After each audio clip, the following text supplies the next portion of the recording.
Get away this time. Honestly, the last couple of times we've done them, it's been such a mess. It's just not worked at all. So I'm just praying. Yeah. I've worked out now anyway. Do you know on the old live streams, I actually edit them. So, yes, Tottenham versus Chelsea. Tottenham are at home, aren't they? Yeah. Yeah. Boom. Right, I think we're good. I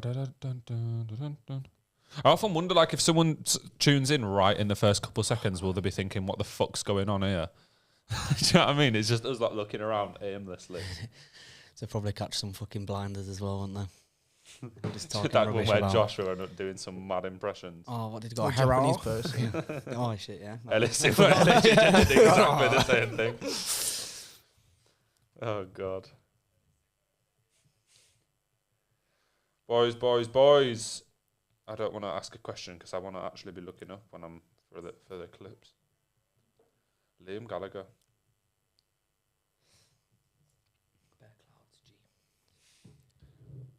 Right, I'll send you a link, Ellis. Boom. Yeah, we're good. We're up. We're ready. We've got Tottenham against Chelsea today, fellas. A big game. I feel like this is... I don't know why, but I feel like this is a bigger game for Tottenham than it is for Chelsea. I don't know how you'll feel about that, Danny, as a Chelsea fan. I can't not agree with you, to be honest. I mean, they're up there competing. They're kind of on a pedestal, I guess. We are just in some transition phase. I'm just going to call it that because that's probably the politest way to put that we're shit. So, but do you think, in my opinion, this is one of those games where if Tottenham win it, after the games have already won this season, it starts to actually solidify their chances of being up at the top end of the table come the end of the season. And when I say top end, I mean like top 3, not even just like top 6 at this point. I'd probably agree. I mean, it's still early days, but if they could get the 3 points, it's not like they're just playing a Bournemouth or a Wolves, they're playing Chelsea. I mean, I know Chelsea is struggling, but they've still got world-class players on the pitch, and they're still going to have to perform well and put together a good performance. And obviously, it would put them back on the top of the table as well. Oh. So then you've just got to think if they can kind of continue doing that, then how long can you ignore the fact that they could generally be within a shout of even fucking winning it? Yeah, I'm excited to see Tottenham up there. Like, in a weird way, obviously I'm not a Spurs fan in any way, but it's just nice to see a team other than Liverpool and City and Arsenal like challenging. I love Arsenal, but yeah, Spurs been up there, makes the league more interesting as a whole. What's your score prediction for today? Danny, we'll start with you. Chelsea fan playing Tottenham away. What do you think? I actually think we might get a 1-1 draw. 1-1 draw. Ellis, what are you You saying? went for the draw last time. Yeah, did you get? Was it 2-2 last time though? Yeah, I did finish. We've got 2-2. Mr. Optimist over here. I'm going to go... I can see a goal from each team. I'm just going to play it safe and go for a 2-1 Tottenham, I think. Yeah, I think Tottenham are a much better team at the minute. Chelsea have obviously lost against some lesser teams. So I'm going to go... where do I put... I'm going to say 2-1 Tottenham. Yeah, it's a relatively safe one to go, isn't it? It wouldn't surprise me if either team kind of smashes and grabs it, though, if that makes sense. I think if someone came on form, like if Chelsea came out quickly and surprised Tottenham, then they could end up doing much better than I currently anticipate. But I thought we'd jump into the first thing. Obviously, we've just seen the different lineups for both teams. And I wanted to do a joint Tottenham and Chelsea 11. I think this is really close, or at least when I was putting it together, it was really close in my head. And we'll start off in net with the goalkeeper. Who have you both got as your goalkeepers? Vicario. Yeah, to be fair, I did put Vicario, but I think Sanchez is not far off. He's had a good season so far. He had a great season. Yeah, I think the main thing for me between them is obviously Sanchez is a good keeper, but Vicario, I even slandered him when we watched him on the first game of the season because he looked a little bit shaky. I mean, there's a clanger in him, but Sanchez, you've got to take into consideration the fact that Brighton see Steele has been better than him, and they've been happy to ship him off elsewhere. I mean, I'm not denying Sanchez's quality because he's a good keeper, but Vicario didn't kind of get shrugged off by his former club. They were probably quite unhappy to lose him. So I think that kind of says a lot about the... Yeah, I'd agree with that one. I did exactly the same as you. At the start of the season, when Vicario came in, I thought, who is this Don? He's going to absolutely crumble in the Premier League. But then since that point, has he actually had a clanger yet? Has he even had any bad moments so far? Not from what I've seen. Obviously, he looked a bit flappy. It was against Brentford, wasn't it, when they drew 2-2? Yeah. But you got to think that was his first Premier League game. Probably a lot of nerves. I mean, there might be professional athletes, but the humans at the end of the day as well. But from what I've seen from Tottenham, which isn't obviously loads, but it is quite a bit, he's looked pretty solid. I think he's got 4 clean sheets. I think he's got the most so far this season. Sanchez was up there, but unfortunately not after last week. Yeah, tough ones for him. So we'll move on to the next position, left back. Who have you all got left back? It's a bit of a no-brainer, I think, for you, Doggy. After the season he's had so far. It's got to be... I think if you can, are we going to base it on like current form or overall? I mean, either way, I think just with the start that Udogie's had, you can't not put him in there. I mean, I love Chilwell, and obviously I'm going to be backing the English boys, don't get me wrong, but I think the way that he started this season, and obviously Chilwell's just inconsistent with staying fit. Yeah, I was the same. I was really tempted to put Chilwell in, and I think the only reason there's more of an argument for him is because he's been playing in the Premier League for a long time now. But yeah, I'd agree with you, Dogie. And we'll go on to the 2 centre-backs. I thought this was the most difficult one for me, to be honest, because obviously you've got Romero at Spurs, who I think is the first shout in there. And then it was the Chelsea, like which Chelsea centre-back to pick, if any? We've got quite a lot. They're all pretty good, to be fair. Don't get me wrong. I personally chose Colwell. Okay. Yeah, it was between Colwell and Thiago Silva, and I really wasn't sure which one to go with. I put Thiago Silva because he's solid and he plays a lot, and just his entire career. I mean, I know obviously we're doing Chelsea, Tottenham combined. We're not looking purely at what he's done in the past.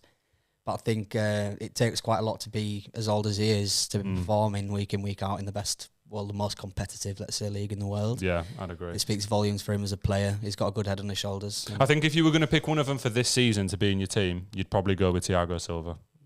I think Mickey van der Ven's actually not far off. I've got Van der Ven as my other one with Thiago Silva. I mean, I know Romero's solid and he's probably a bit harder in the tackle, but I think this season that Van der Ven, he clocked the highest speed in the Bundesliga last season. Did he? So he's got pace, he's got the technical know-how. I do think his ceiling's so high. He's 22 years old, and I think a lot of Tottenham fans would agree.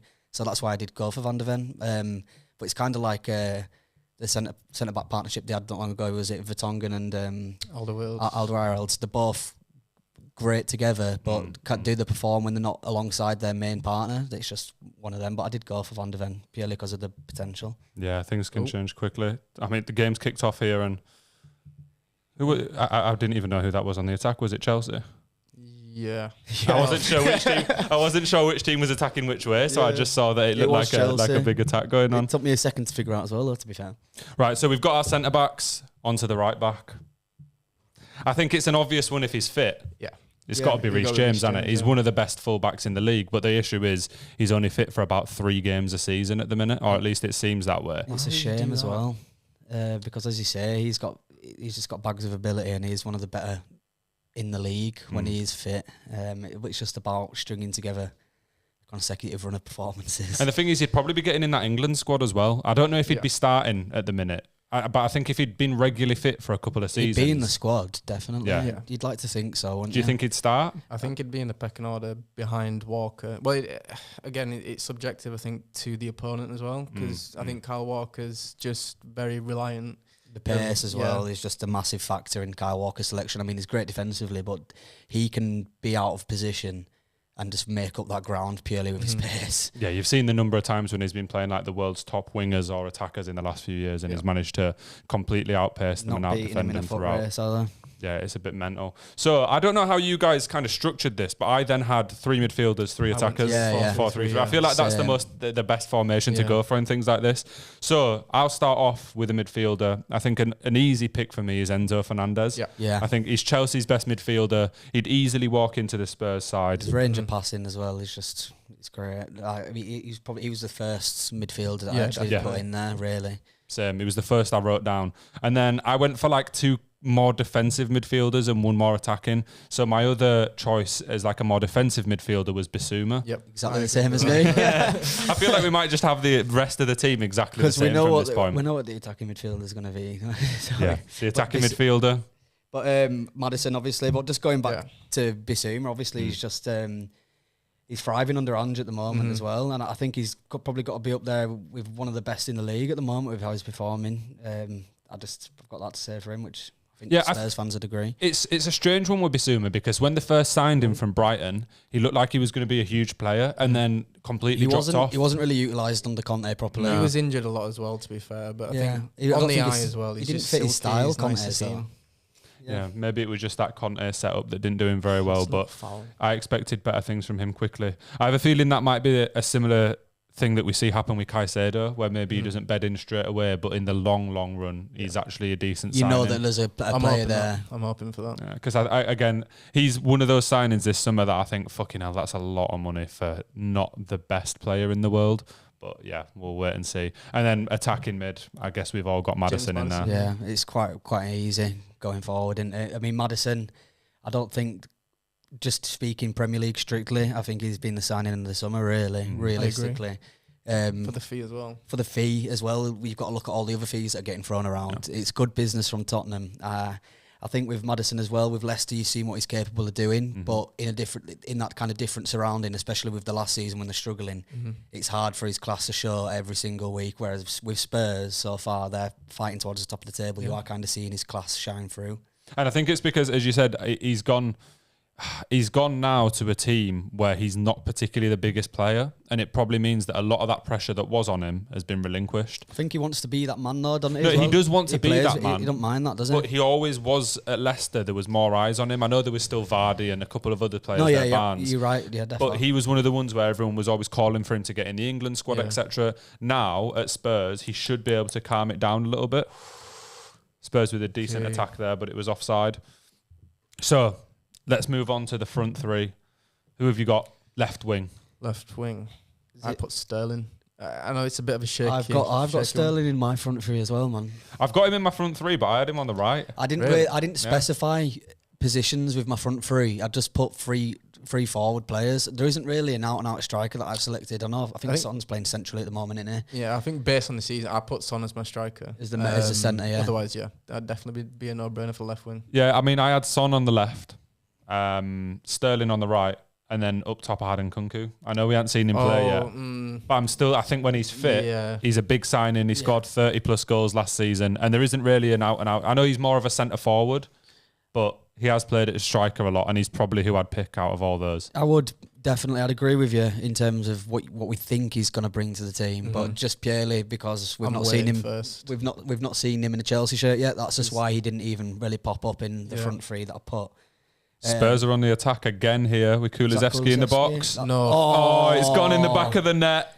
It's 1-0 to Tottenham after 5 minutes. That takes me to my next forward, Kulusevski. There we go, people. That's ball knowledge. An awful start for Chelsea, but a great start for Spurs. It was a wicked deflection, wasn't it? It was. I think it went off his hand as well, which is... It did kind of look like an arm, didn't it? It deflected off. I'd rather take the pen. Yeah, ref, bring it back. Penalty. Kulusevski, last season he was incredible, wasn't he? I was tempted to put him in my team, and I think if you were counting out Nkunku, he would be the next best option. Yeah, but I think the main reason for me putting him in, obviously taking last season into consideration, he's still only 22 years old, and he's not that much older than Cole Palmer. And you look at Palmer as this up and coming youngster. He was my right wing, so I actually went. I went Sterling, Palmer on the right, and then Son down the middle. Yeah, just because of Nkunku, I wasn't sure if he's prem yet. Yeah, that's fair enough. I just like the look of like the highlight compilation I seen of him, and he was good on FIFA. So that's about ball where I got knowledge. it from. No, to be fair, I did a video when I first started the channel about Chelsea's transfer business throughout the summer, and I looked into all his stats and how well he's done for years in the Bundesliga, and it made me think that he was going to smash it. Chelsea are on the ropes here. Tottenham attacking again, a pretty poor cross, but Kulusevski's still got it. Danny. 7 minutes in. Bit shell shocked after that. Kulusevski. Chill out. Gallagher Tottenham can't get the ball out. Spurs with a shot. Good hands. Sanchez. An entertaining start so far, at least. I'm happy I've seen a goal. No, yeah, not for Danny, unfortunately. Sorry, fella. The thing is with Nkunku as well. Obviously, he had great Bundesliga stats, but so did Havertz. So did Werner. Yeah. I know Werner was unlucky for one season. We had like 14 offside goals, but Palmer. Yeah, Werner always looked good in the Bundesliga, but has never quite matched up. Well, I mean, he's only really played in the Bundesliga and Prem, hasn't he? I proper wanted him to do well as well. Again, he was one of those FIFA merchants, wasn't he, where everyone just had him because of the pace. But he was a good FIFA merchant to have. I rated him. Yeah. But Chelsea striker curse continues. We were saying earlier we saw Sturridge was on the panel, and I was like, I don't really rate him as a pundit. Sturridge reminds me of TikTok. Yeah. But we both forgot that he played for Chelsea at one point because we're like, why was he here? But it's another striker who was at the club, and it's annoying because he was class at Liverpool. Like when they had that SAS strike partnership, so Sturridge and Suarez. Yeah. They were unbelievable. Yeah, they were class for a bit. Sturridge at Liverpool was fucking mental, but he just never did it again. Yeah. And then I think I said to Ellis, I'm not sure, you'll probably know, didn't he get banned from football for like match fixing and gambling? It was betting. I don't know about match fixing. Right. I think it was like yellow cards or something when he went to Turkey, you want to say? Right, yeah. I knew it was something along those lines, but it was a shame because he wasn't that old when he actually kind of stopped playing as well. Even now, I think he's only 33. And it's one of those players. He played at West Brom a bit as well, I think, and did fuck all. Yeah. Yeah. But let's move on to a fun one, right? Or at least what I think is a fun one. So I wanted to go over some of our football pet peeves. So just some things that maybe happen in the football universe or on the pitch or just anything to do with football that are like really annoy you, but it probably wouldn't annoy everyone else. Ellis, I'll let you boot it off. I think it's quite an obvious one, and it'll probably annoy everyone, but every set of fans has them. But I just feel like, especially the traditional big six clubs, the fan bases, and a few of them that think that there's a pure agenda against them in terms of decisions, refereeing decisions. We've gone over VAR and different referees, don't get me wrong. But everybody kind of puts up with this. I mean, I'm not saying that it's acceptable, it's not, but just some groups of fans seem to think that there is an agenda directly against them and nobody else gets it as bad as them. Everybody's on the receiving end of a bad decision. Yeah. You just got to fucking crack on with it. Stop crying about it. I completely agree. And I think you've seen it in the last couple of weeks, especially with Klopp, where Klopp was proper raging about it, even talking about the game being replayed. And then you've seen it with that That's a head loss, that. Arsenal wrote a letter, didn't they? Recently. Arsenal wrote a statement, which I thought was pretty ridiculous. I mean, admittedly, there was a couple of decisions that could have gone either way, but for the club to write the statement is mental. It is mad. I see fans on Twitter as well saying, they were tweeting saying, we should just not let Gary Neville and Jamie Carragher in the Emirates. It's our ground. We can do what we want. And I think Gary Neville replied to the tweet saying, we won't be going to your ground as much because Tottenham are top of the league. Yeah, that's tough. Danny, what's one of your football pet peeves? With corners, they can't beat the first man. It seriously pisses me off. You get paid like a stupid amount and you can't even cross it over the first person just stood there. What's going through your head? It makes you think, is it kind of something that they're going for with flick-ons and stuff like that? But we're watching it. Leeds, we're big for it, not beating the first man. And I completely agree with you. How can you get paid that amount of money to kick ball for a living and you're not beating the first man? Yeah. You want to feel threatening from a corner, and if you're not getting it past the first man, then... So I'm saying call out to... Here we go. Chelsea 1-1. In the box. Just shoot! Has all day. Oh, what a save. Fantastic save. Just shoot. You've got to shoot there, but he did quite well to work the space, but what a fucking save that is. That's why he's in our combined 11. Yeah, I agree, though. He did just need to get a ping off, didn't he? He's miles on side as well. If you're going to pull it back, look up for Gallagher there. Yeah, Gallagher's completely free in the box. He could have guaranteed a goal there, really, couldn't he? Jesus. Yeah, see, them kind of chances can define a game, and when you're 1-0 down on the receiving end of some pressure, you kind of want to take that, don't you? Chelsea with a corner. Gallagher whips it in. At least he beat the first man. Yeah. He beat the first man. He beat the first man. But no, that is an annoying one. I've got one that's more related to, instead of the actual game, just football fans as a whole. And mine is fully grown adults who have never seen their team play live. And when I say fully grown adults, I'm talking about people who are, I want to say 19 or older. I feel like if you've just turned 18, you've probably got an excuse. But I think if you're 19 or older, you're old enough in the UK to have been working for a few years and earning your own money or whatever. I mean, admittedly, there's probably some exemptions, if someone can't work or whatever, something along those lines, fair enough. But I think if you can work or you have a job and you've never seen your team play live once, is that really your team? I'll be honest, I've only been to one Chelsea game. It's tough. I know it's tough, but to be honest, Chelsea, if you're trying to buy a match ticket now, it's like £120 plus. And then from Leeds to London, the travel, it's borderline a mini holiday, the amount it's going to cost. I mean, true, but I've seen Chelsea play live once at Stamford Bridge. Okay. That's fair enough. And that's what it goes back to, like your affiliation to these clubs. If it's that difficult to go watch them live, it's No. Tottenham are through, and it's 2-0 to Spurs. Son with a goal, 12 minutes in. Oh, he's off? Oh, no, he's not. Oh, you know what, FPL? Oh, God. I know it made it 2-0, but I have got him in my team. I think he's off in Yeah. the Fair, fair. no, he was on by Disassi. I think it's that's off. Well, that's close. The VAR will be checking this one stringently. I think it's one that could go It's a either right way. pass as well, by the way. It's a fantastic finish from Son as well. Yeah. Probably could have got that, though. Vicario. Vicario would have saved it. Oh, the Spurs fan's going mental as well. Is he offside? That is, if it's you for can that kinda offside, see, like, it's close though. Yeah, because if you look at the angle of the camera slightly that way, so I actually think that this might be on. you know, Because Get that- Chelsea players leaning forward as well. Get the lines out. Get your fucking lines out. Oh, Danny, it's not been a good start for you, mate. 13 minutes in. I know, but I think that that's on. His boot is in front of Son as well, by the looks of things. You know what? I wouldn't be surprised if Poch Oh, actually nah. celebrated as well. That angle doesn't look as promising, does it? Nah, he looks off from that angle. Did you see Poch's comments most recently in the press? No. He was like 2 days ago. He was saying it's good to see Tottenham do so well. I hope they win the league.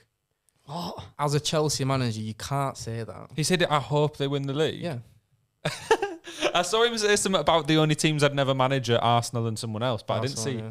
He said that you hope. That's not what you want to hear your manager I think say. he's is it? like trying.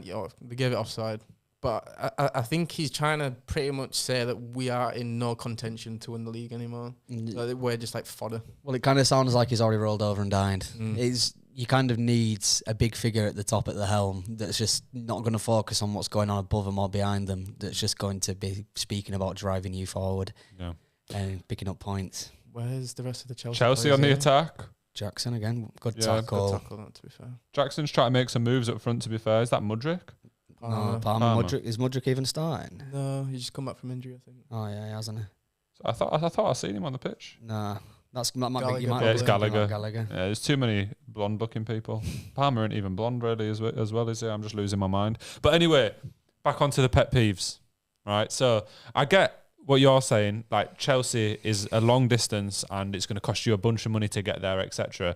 But then it's like, I'd try find a way to see them when they're playing up north, which would be tough as well. But like when they played in the Premier League against Leeds, Burnley, Sheffield. I wanted to go to one of the Leeds ones in the last 2 seasons, but they were just all sold out. It was tough to find. Yeah, it is hard to do. But then at the same time, I think the only other excuse possibly could be is if you're from a different country. But then why would you pick?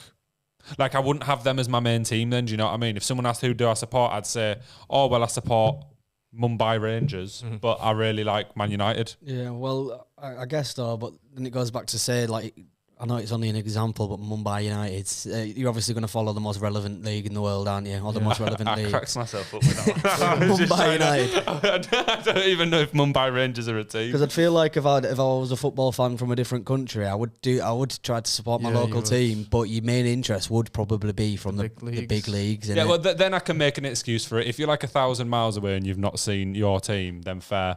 But for you, Danny, there's no excuse. That's me going on Twitter searching for some Chelsea to. It might be the little bit of motivation you need, bro. Yeah. Ellis, you got another football pet peeve? To be honest with you, not really. He just loves the game. I mean, I just love everything about it. But to be honest with you, one that I did kind of think about, and it annoys me when I see referees not doing anything about it. When there's a big delay VAR decision pending on a penalty, and there's just one little rat-faced bastard just stood on the penalty spot, just scuffing it with the boots. Garnacho did it recently, didn't he? Garnacho did it recently, and I know it's not going to make that much of a difference, but it might because there's fine margins in the professional game. But it's just obviously it's like fucking vandalism, nearly, man. You see them kicking up the penalty spot. And obviously the other players around are trying to slow down the decision. Not that it needs slowing down with VAR taking a lifetime, but the referee just should do something about that. The player scuffing it up.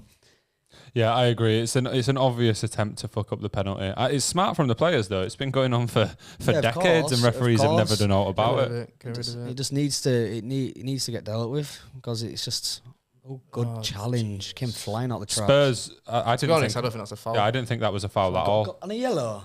Definitely not a yellow. I'm interested to see the replay here because I didn't think that was a bad challenge. So he's on a yellow from the 17th minute. I'll tell you one thing about you, Doggy, as well. Who was it that they played Salah, was it? Did they play Liverpool? When he was on a yellow card for a lot of the game. Hey, is that not a clean tackle? That's fun. That's a great tackle. To be fair, that gets onto one of my next pet. All right. Yeah. He drop kicks the ball. It's 2 foot. People asking for cards. If he'd have caught him there, that'd have been a leg breaker, wouldn't it? Oh, is this going to be a red card? VAR are looking at this. He's 2 feet off the floor nearly. That could be a red card. Did he even touch him though?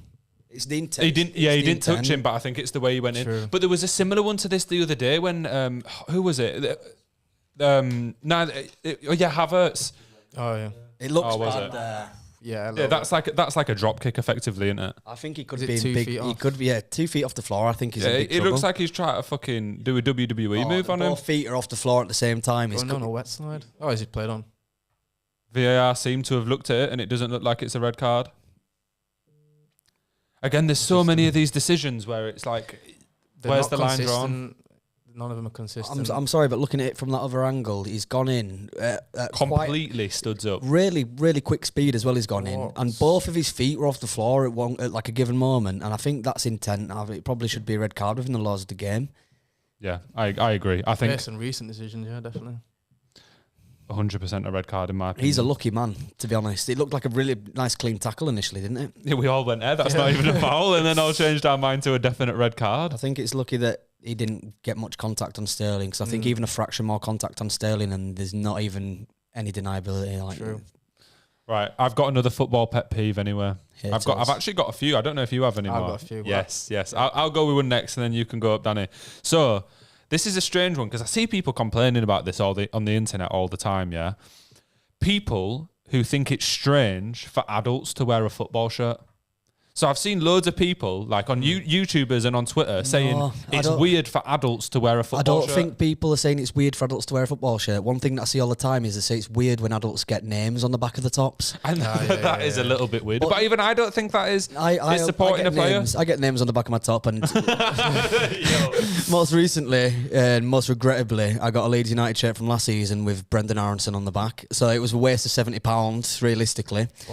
But no, I've not really seen anybody say it's weird to wear a football top. It might be, people might think you've got to mark your claim when you go places. But I've seen multiple people saying if you're a fully grown adult and you're wearing a football shirt, there's something wrong with you, and I completely disagree with that. Keep going. Chelsea, maybe if you're wearing a full kit. Chelsea, I'm not gonna lie. 1-1. It hit his hand. I'm not gonna lie. I think it hit his hand. It did hit I'm his not hand. gonna celebrate the shirt because I always celebrate too early. Yeah, full kit. Yeah, maybe if you're wearing a full kit, that's a bit weird. Yeah, no, if you're wearing a full kit, shin pads with and socks and everything. Waiting for call up then, aren't you? There's going to be so many VAR checks. Well, Yeah. 2 minutes after a VAR check for a potential Tottenham red card, we're now going to watch about 12 years of VAR checking every element of this Chelsea goal. I don't think that was a foul initially. Is he onside? Right, well, that's one. Top left, onside, fine. Yeah, Sterling's onside. The main thing I'm thinking of is It's that, his does hand. it bounce up and hit his hand here? Yeah, that's not going to get given. His arms up like a It's 'cause he always T-Rex. doing that Why did T-Rex he even bother celebrating? He's an idiot. Look at this. The trailing T-Rex arm. Yeah, it's a definite handball.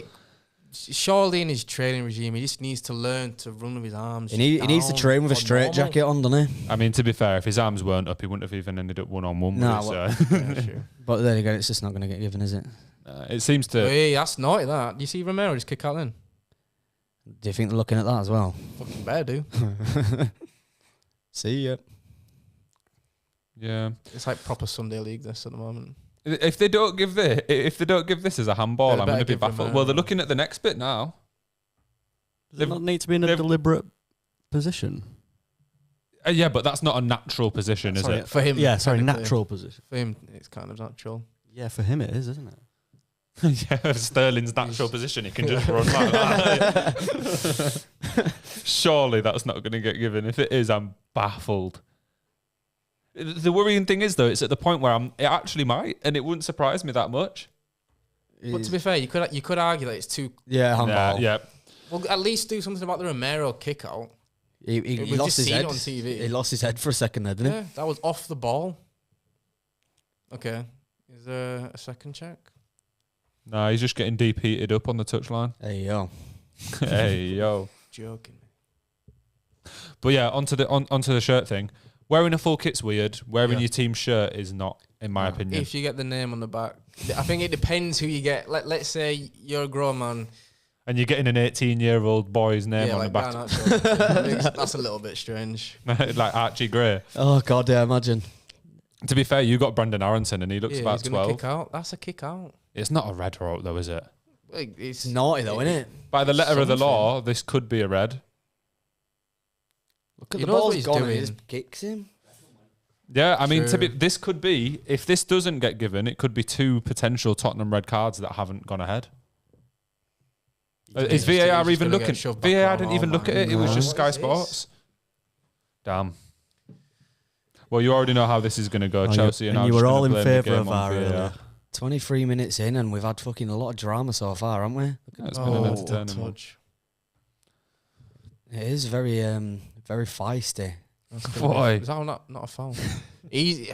Jesus. I don't really know what's going on here Yeah, with the it's like officiating. WWE. I think this is why clubs are wanting to speak out though about the standard of refereeing, and I think Yeah. rather than chastise Arteta for seeing something and calling it out, we really should be getting behind the clubs and the players. No, I get behind the clubs. It's better for them and it's better for the fans. I just didn't think that there was all wrong with that Arsenal. There was a definite foul. I don't think there was. I mean, he would have headed the ball if he hadn't have been fouled. Yeah, but he was just going for the header. It was 50-50. Gabriel shouldn't have crumbled.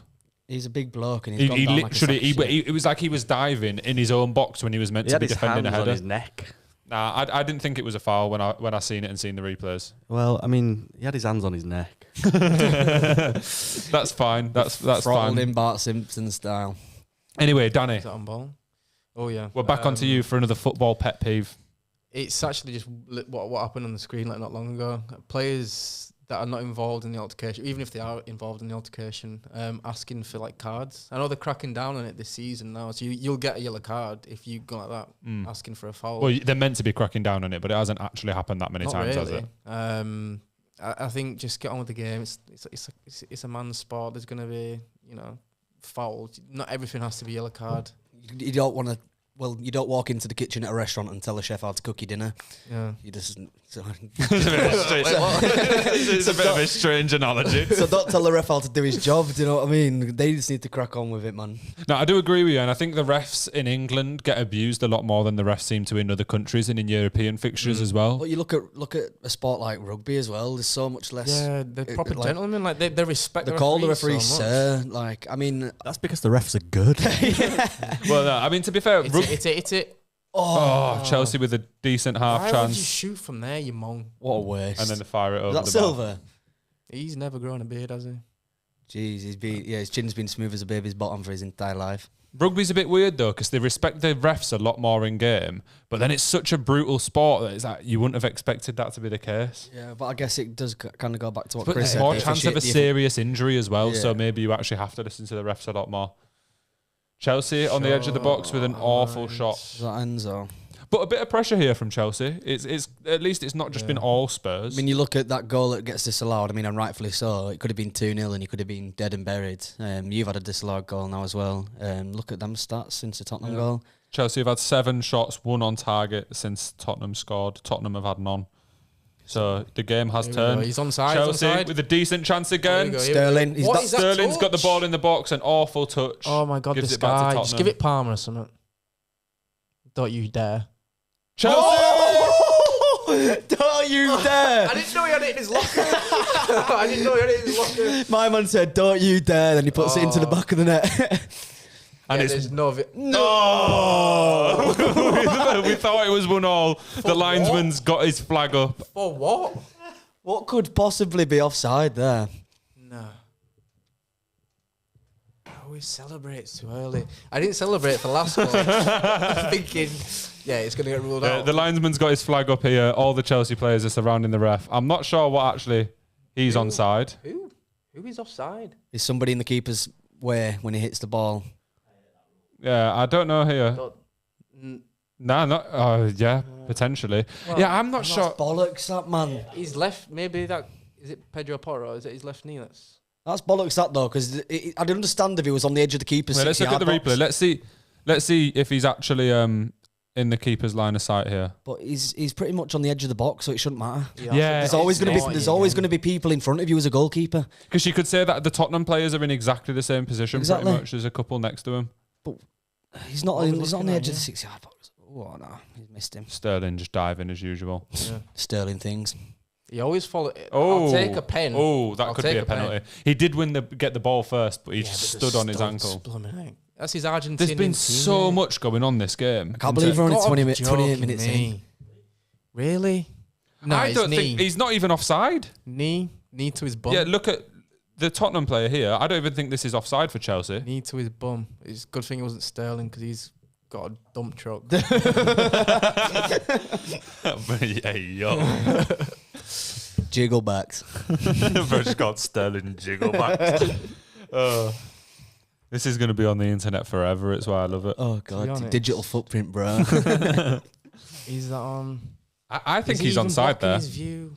And even so, it's too far out for me, that. Yeah, I agree. If it's past the penalty spot, there's always going to be because how can you say that when the Tottenham defender is stood right there as well? 15 yards. Every time somebody shoots from outside the box, you'd expect there to be players in front of the keeper, opposition or his teammate. It just doesn't make sense to me, that. Yeah, in my opinion, this is a stupid rule. If this doesn't get given, I think it's really, really tough. I feel like Chelsea. The thing is with VAR sometimes as well is to put the magnifying glass to everything. It doesn't need to be done sometimes. Right off. That's a joke, man. I'm a Leeds fan, and this VAR decision is annoying me. This is ridiculous. So it's looking like it's going to be the second disallowed Chelsea goal now. Can't you go have a look? The first one, the Sterling handball, was obviously... Yeah, can't argue that one. But this one... I want to listen. I can't wait for the release. So I think they're looking at checking for a penalty now. A potential Chelsea penalty here. Oh, I don't know about this one. They need to check the other one. It's the second one. I don't know what's going on. We've watched VAR for nearly as long as we've actually watched the game so far. Literally, we've been watching VAR for about 15 minutes altogether. That should be a penalty, really. But look, he does fully kick the ball. Yeah. It's the follow through though, I know, but he's just stepping down. What else is he meant to do? No, but it's over the top of his ankle, man. I know, but look, he fully wins the ball. I don't think that'll get given. Chelsea fans are going to feel really hard done by, though, if this doesn't get given along with the last decision. I don't know. That follow through, is pretty. Man. He's nearly breaking his own ankle. Look at that screenshot. That follow through, though, man. I don't know. Danny, how are you feeling right now? We need a little bit of luck. Like I feel like we just need something. Here we go. He's having a look at the pen. I think he might give a penalty for that if he's going to the screen. Guarantee Chelsea get this penalty and miss it. Who takes it? Palmer again? Palmer will take it. Oh, well, I hope he takes it anyway. You would assume it'll end up in Palmer. I just know Sterling's going to try grab the ball though. Referee's gone over to the VAR monitor to have a look at a potential Chelsea penalty. Again, I think it should have just already been a Chelsea goal that stood. It was a great shot from Caicedo as well that wasn't allowed in. I don't think I've ever seen him crack a shot like that from the edge of the box. Look at that. Could go either way, this. Look how high. Yeah. It's all... I mean, nobody in this room knows the answer. No. Right? So how are they meant to decide? Yeah. I think the only thing I can say is he did win the ball fully first. Before I know, but how many times have we seen players get sent off for winning the ball, but it's the follow through on the other player? His red card when he followed through. You'd hope they go. Exact same. For consistency, I think that this should be a penalty, but I'm not sure. I like don't. it. What's he doing? I think that should be. I don't know what the ref's doing play here. on. Who's he asking? He's giving. It looks like What's he going to do? Ask he's him calling Son over. Is he going to ask him his opinion? Is he? He's saying, "Shall I give the pen? How much you offering, lad? 20 quid and I'll." Look at Son's face. It looks like he's going to give the penalty. Andy might be sending Romero off. He can't be sending him off. Red. Yeah. Oh my God.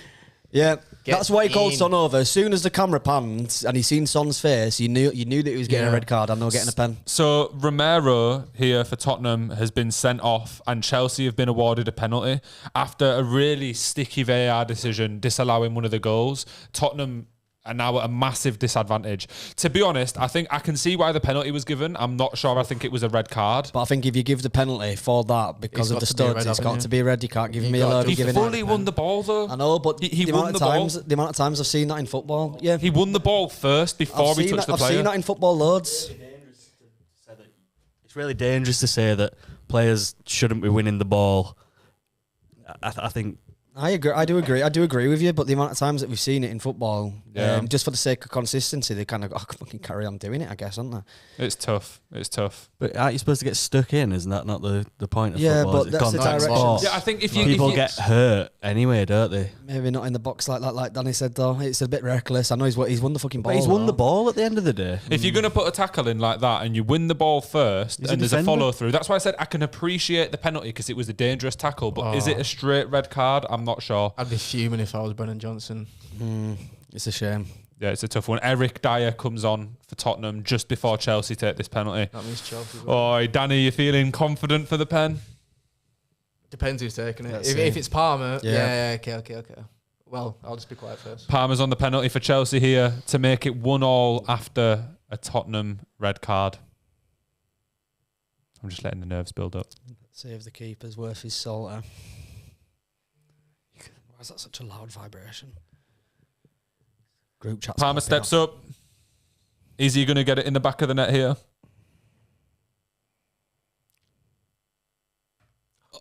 And it goes in. Christ. Oh my God, that was so close. I didn't know whether to celebrate or not. I was waiting for the second bounce. Didn't know where it had gone after it posted it. Blooming heck. Ooh, keeper, unlucky lad.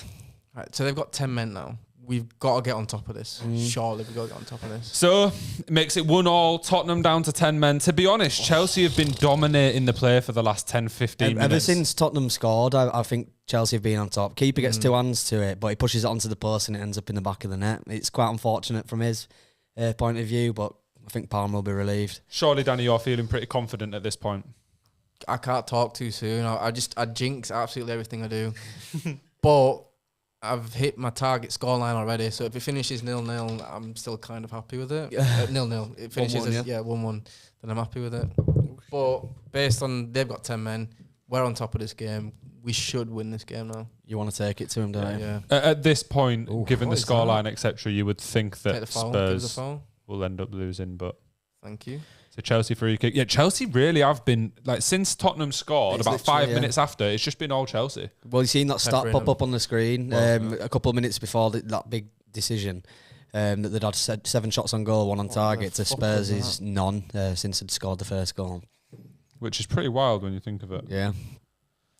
Not as wild as that Newcastle one the other day in second half, and it said last 15 minutes of play. I think Arsenal had like 100 successful passes. Newcastle had 1. We've got an Arsenal fan in the chat saying, "Come on, Chelsea." In Faisal. You got one in the room.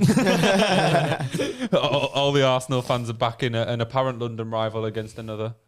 I hope it turns into that Spurs Chelsea game back in was it 2015 where it was just feisty. Like This has been to finish. carnage so Was that far. the one that won Leicester the league? Yeah, Because when we that's beat them, an Hazard obvious last minute. that's an obvious foul. It's a yellow card. Spurs could have already had 1 red card with that challenge earlier in the This has game. been dirty, this. Oh yeah, the Yeah. Udogie one. A Yeah. good game for betting. 2 disallowed goals. Yeah, it's a bit mental. Anyway, boys, back on to the pet peeves. I've got another one for you. This is going to be a fucking annoying clip to edit, but another one of my football pet peeves, and I feel like this is going to trigger a lot of old British men. Okay. It is people who go to football and use it as an excuse to just get absolutely blasted every week. Like not just like a couple beers. Wait, Chelsea on the attack here. Got the ball in the box. He's offside, The ball he's is in the back of the offside, net, he's but I would assume it's offside. You got to hold your line, man. Sterling, man. At least I want to see a replay of this before I. Yeah. Oh God, Yeah, it's Sterling's comfortably offside off. there. Good ends up. Another disallowed goal. But anyway, let me restart that one with another football pet peeve. So it is anyone who goes to a football match and it's just an excuse to get absolutely blasted, just to get off their face. Like the amount of old British men you see that just go to a football match and the whole thing is like, I can have 12 pints on the coach down there, I can have a bag of ket, and I can have the time of my life. Like, I think at this point, fella, if that's the only reason you're going to football, you're just an addict. Yeah. You don't really like football that much. And there's so many people that I think are like that and probably don't even like the game that much. Well, it's quite a lot. I mean, we get it. You get it at Ellen Road as well. I mean, don't get me wrong, especially on the last game of the season, I got absolutely pelleted before going it. But I was about to go watch my team get relegated, so I was going to drown my sorrows.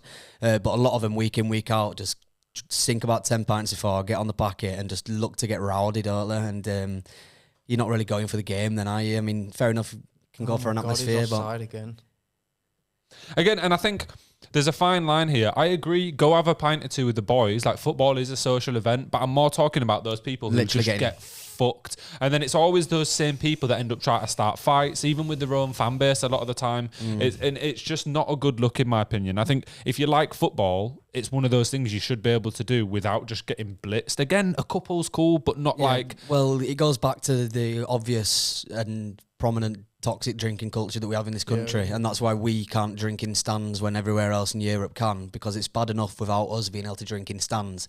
Imagine if we could. Imagine if we could still drink in stands, yeah. Imagine what some of the fans would actually be like when you see how some of them are already. So that it goes back to our drinking culture. It is a little bit mad, isn't it? It just gets seen as a lot by regular that just getting absolutely fucked. Well, I think in England as well, it's not just football, it's everything. But that's what I mean, the whole culture. Literally, the drinking culture in England is like, a lot of people off to the cinema, couple drinks, off to the football, couple drinks. Passed out at a film in the cinema after a bottle of wine. Have you? I've fallen asleep in Everyman's cinema after a bottle of wine, mate. Yeah, but what were you watching? Jurassic World. I mean, to be fair, it was fucking shit, man. The new one's out that great. Oh, is that on ball? I mean, it probably was, but it's not going to get checked, is it? Because it's outside the box. Yeah, falling asleep in Jurassic World. That's a good. I fell asleep in the cinema once, but I was like 8, so I wasn't blasted. Unfortunately. Have you got any more football pet peeves, Danny? Kind of a large topic and slightly hypocritical for me is just judging players based on stats. Oh yeah, well that's good. I mean, certain positions you can bring it into conversations, but especially with like say your traditional holding midfielders and stuff like that. I know people don't, but you've got to think these Twitter kids and TikTok kids are just like, the dot score, the dot assist. Just look at the score sheets, like look at whoscored.com and I literally, someone said to me earlier that I'm a football fan who just knows football from SofaScore. Because of that Aguero Rooney video, but I'm still sticking by that. I think Aguero. I mean, is you can bring Rooney. Stats into debates. Don't get me wrong, but that can't just be your main argument. Like you've got to actually watch what a player does off the ball as well. Like all stuff like off the ball movement, everything like that contributes. You can't just because there's a lot of players that are integral to teams, and it's not specifically because of goals and assists or tackles, etc. I do agree with you. A good example would be France's 2018 World Cup win. Giroud didn't score a goal, but he was pivotal in the success. Like, I know he's a striker. Everybody's going to look back on him that didn't watch the World Cup and think, oh, well, he didn't score. He's supposed to be the striker. That's not good enough. I mean, at the end of the day, he'd have liked to have scored, but he was still a pivotal part of a team that won the World Cup with the biggest trophy that you can win. And he was a big part of the squad, but as you said... Massive. Yeah, he still deserves the medal, and it shouldn't be discounted at all. I've got one more football pet peeve, and it is... I think this is a weird one as well, and I think most people will actually agree with me. People who are overly tribal with football, like I know everyone has their rivals, and you're gonna dislike. An Arsenal fan's gonna dislike Tottenham, a Leeds fan's gonna dislike Man United, a Man United fan's gonna dislike Liverpool, whatever. I mean, when it's to the point of like actually having fist fights and people getting genuinely like proper angry over it, I've never got that. I don't think it's ever that deep, to be honest. No, that's what I mean. Just enjoy the game. Like, you don't have to rival like random people on the street just because they're wearing a different coloured kit. Like, I see videos online where people like start shouting at some don when they're on holiday because they're wearing a fucking Liverpool shirt, and I'm thinking, come on, mate, just like watch the game of football. If you're there and you're chanting against them, whatever, or even like outside the ground, but like if someone's just on holiday with the kids or something, don't shout at them, calling them a wanker. No, just like friendly banter, fine. Do you know what I mean? Like I remember wearing a Leeds top in, I can't even remember where I was now. I think it might have been Krakow. and some guy said, "Oh, you got a bit of shit on your shirt." And I think he was from Manchester.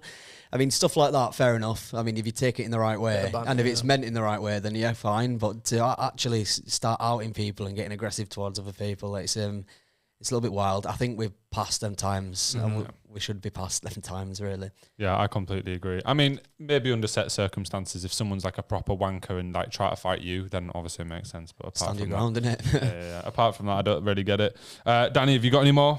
That was the last of mine. I think that was pretty set in stone for me. I didn't have an awful lot, to be completely honest with you. God, I thought you'd have loads. I didn't really think of it too much. Obviously, I didn't know I was coming on until today. Yeah, so true. Most of my sat down thinking into it was on the other topics, really. Gareth Bale in the crowd. Yeah, I think Maddison's about to go off here injured. Doesn't look good. Bring Bale on.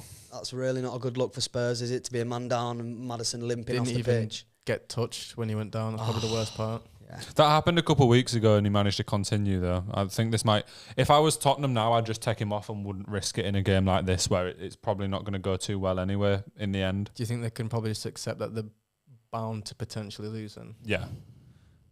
To be honest, I don't think that they're nailed on, but if Maddison's got a knock, I wouldn't risk him in this game. That wasn't the pass. No, it wasn't. Wasn't far off as well though. No, yeah, honestly, yeah. I know Spurs have obviously got 10 men now. Oh, God. But Chelsea have been fantastic this game. Yeah, especially since Spurs scored, isn't it? It's just been that last pass has always been a second too late, or the player's been running slightly too quickly. Oh, God, this doesn't look good for Van der Ven as well. Van der Ven's down now for Tottenham. Looks like he's holding his hamstring. Looks like Van der Ven's hamstring's gone. That's bad. Spurs are really falling apart this game. It's how Arsenal blamed losing the league on Saliba getting injured. So now they've got their scapegoat as well. Whatever. At least we finished top half. Sub straight away as well. Van der Ven, you know. That Spurs player's coming out of my FPL now. Oh, safe. Emerson Royale coming on. Fuck it, Spurs fans won't be happy with that. Spurs are going down at this rate. Fucking Emerson Royale. Yeah, it's a real tough one. This is another one as well. I mean, I know nobody, especially at the start of the season, expected Spurs to be like top. I mean, I know they're not at the moment, but they've obviously got this game in hand. What kind of strength and depth do they have? Can you really? Well, to be honest, I think that's the one thing everyone's questioned. Whenever we've said on here, do they have a chance of staying at that top end of the league? It really is a question of literally 1 or 2 injuries. Yeah. And especially because a lot of their players have massively improved. There's not really anyone like them in the squad. Not a like-for-like replacement. This is bad news. He's wiping a tear as well. He's had to come up. So they've got Romero sent off. Højbjerg's getting his kit on as well, so I wonder if that's... So Maddison's come off as well, injured. Fuck me, it's all gone to shit for Tottenham, hasn't it? It'd be so Chelsea-like just to see this game out as 1-1 right now. So 2 of Tottenham's best players have gone off injured now. They've got a red card. Oh no, Maddison's still on the pitch at the minute, but he's limping a little bit. Yeah, it's you. Get off. Yeah. At the end of the day, it's still early in the season. I know they'd like to go top with a win here, but you don't want to be risking playing him any more than he needs to be played if he's if he's carrying something. I'm going to say this now so I can clip it if it happens. If after all this Tottenham somehow managed to pick up a win here, this is the most embarrassing result for Chelsea. I can't say anything just yet. I just don't want to get ahead of myself. That is really not what you want to see. He looks like he's done for though. As we're saying with all the VAR issues, there's 12 minutes added on in the first half. Oh shit! I didn't even clock that. Which is absolutely ridiculous. I wonder what formation they're going to play now. 5 at back. I mean, you would, wouldn't you? At this point, you just try keep it and get a counter attack if you were Tottenham. Yeah. I beg somebody looks at Sterling. Oh no. Who do you think, Danny, out of all, is he offside again? No, I think that's the one. Chelsea are through 1-on-1. Good ball. Sterling puts the ball across. It's Eric a fantastic block from Eric Dyer, though. Anyway, I was going to say, who do you think out of all the new arrivals at Chelsea this summer has been the best player so far, week in, week out? Enzo. He's not this summer, though. January, you are right. I think there was a lot of money spent by Chelsea, and you think it's Palmer, but probably one of the cheaper young lads. His impact, you can see it when they're playing now, and there's a transition. They look to give it to Palmer. They know he can create. He does create. He's got, obviously, I just mentioned about you can't judge him on stats, but he has got the stats to back that as well. Yeah, I mean, you can use it towards the argument, 100%. Back stickers, What the hell was easy. that? Awful cross from Chelsea, easily collected. Yeah, I think the only way Tottenham are going to get anything from this is through a quick counter attack now. They can't really be. I mean, they've got pressing nothing them on going the front forward foot. right now. Look at it, Bummy. Look at that. Well, it's just Son on the pitch pretty much, isn't it? The Son and Kulusevski still, but with 10 men, you can't pass the ball around anywhere near as much. Yeah, there's one guy that I work with that supports Tottenham. I know he's stressing right now. Do you know what? I actually don't know a Tottenham fan. He's the only Tottenham fan I I know. know a few, but I think there's a reason for that.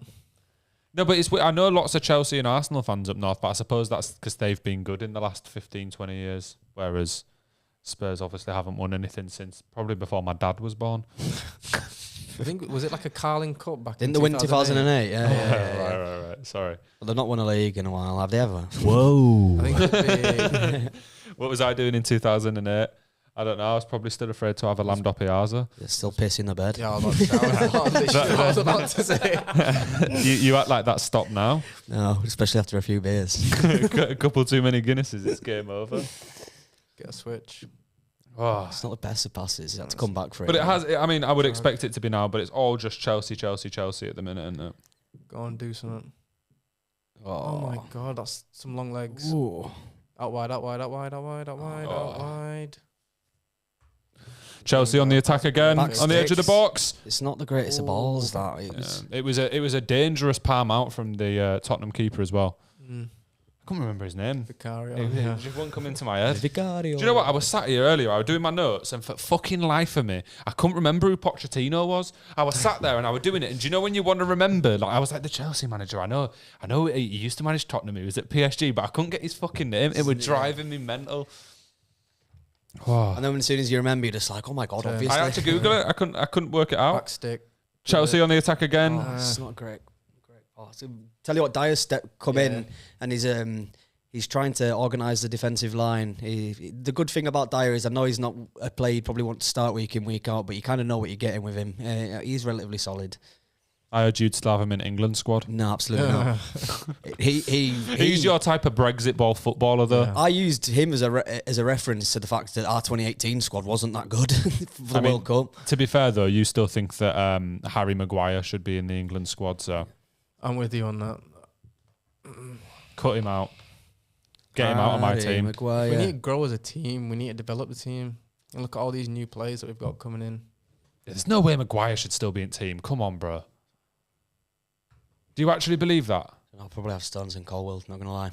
Thank He's you. starting week in. We're getting somewhere. No, now. but you We're got to getting remember somewhere. this video that we're kind of referencing is at the start of the season, and Colwell's now playing. You mean when week in, Maguire week had been out. dropped for the whole season before, pretty Yeah, much? I know, but I still would have had him in because he just had a really good World Cup. He was one of the better centre halves at the World Cup. I think unless you give someone else a chance, it's always going to be the case. But now's the time to give him the chance. Yeah, I agree. In the build up to these tournaments, like people were like in the build up to the last World Cup, we were playing with Maguire and Stones, and they had that partnership, and they had for the Euros. So I couldn't see why you wouldn't play him. But now is your chance.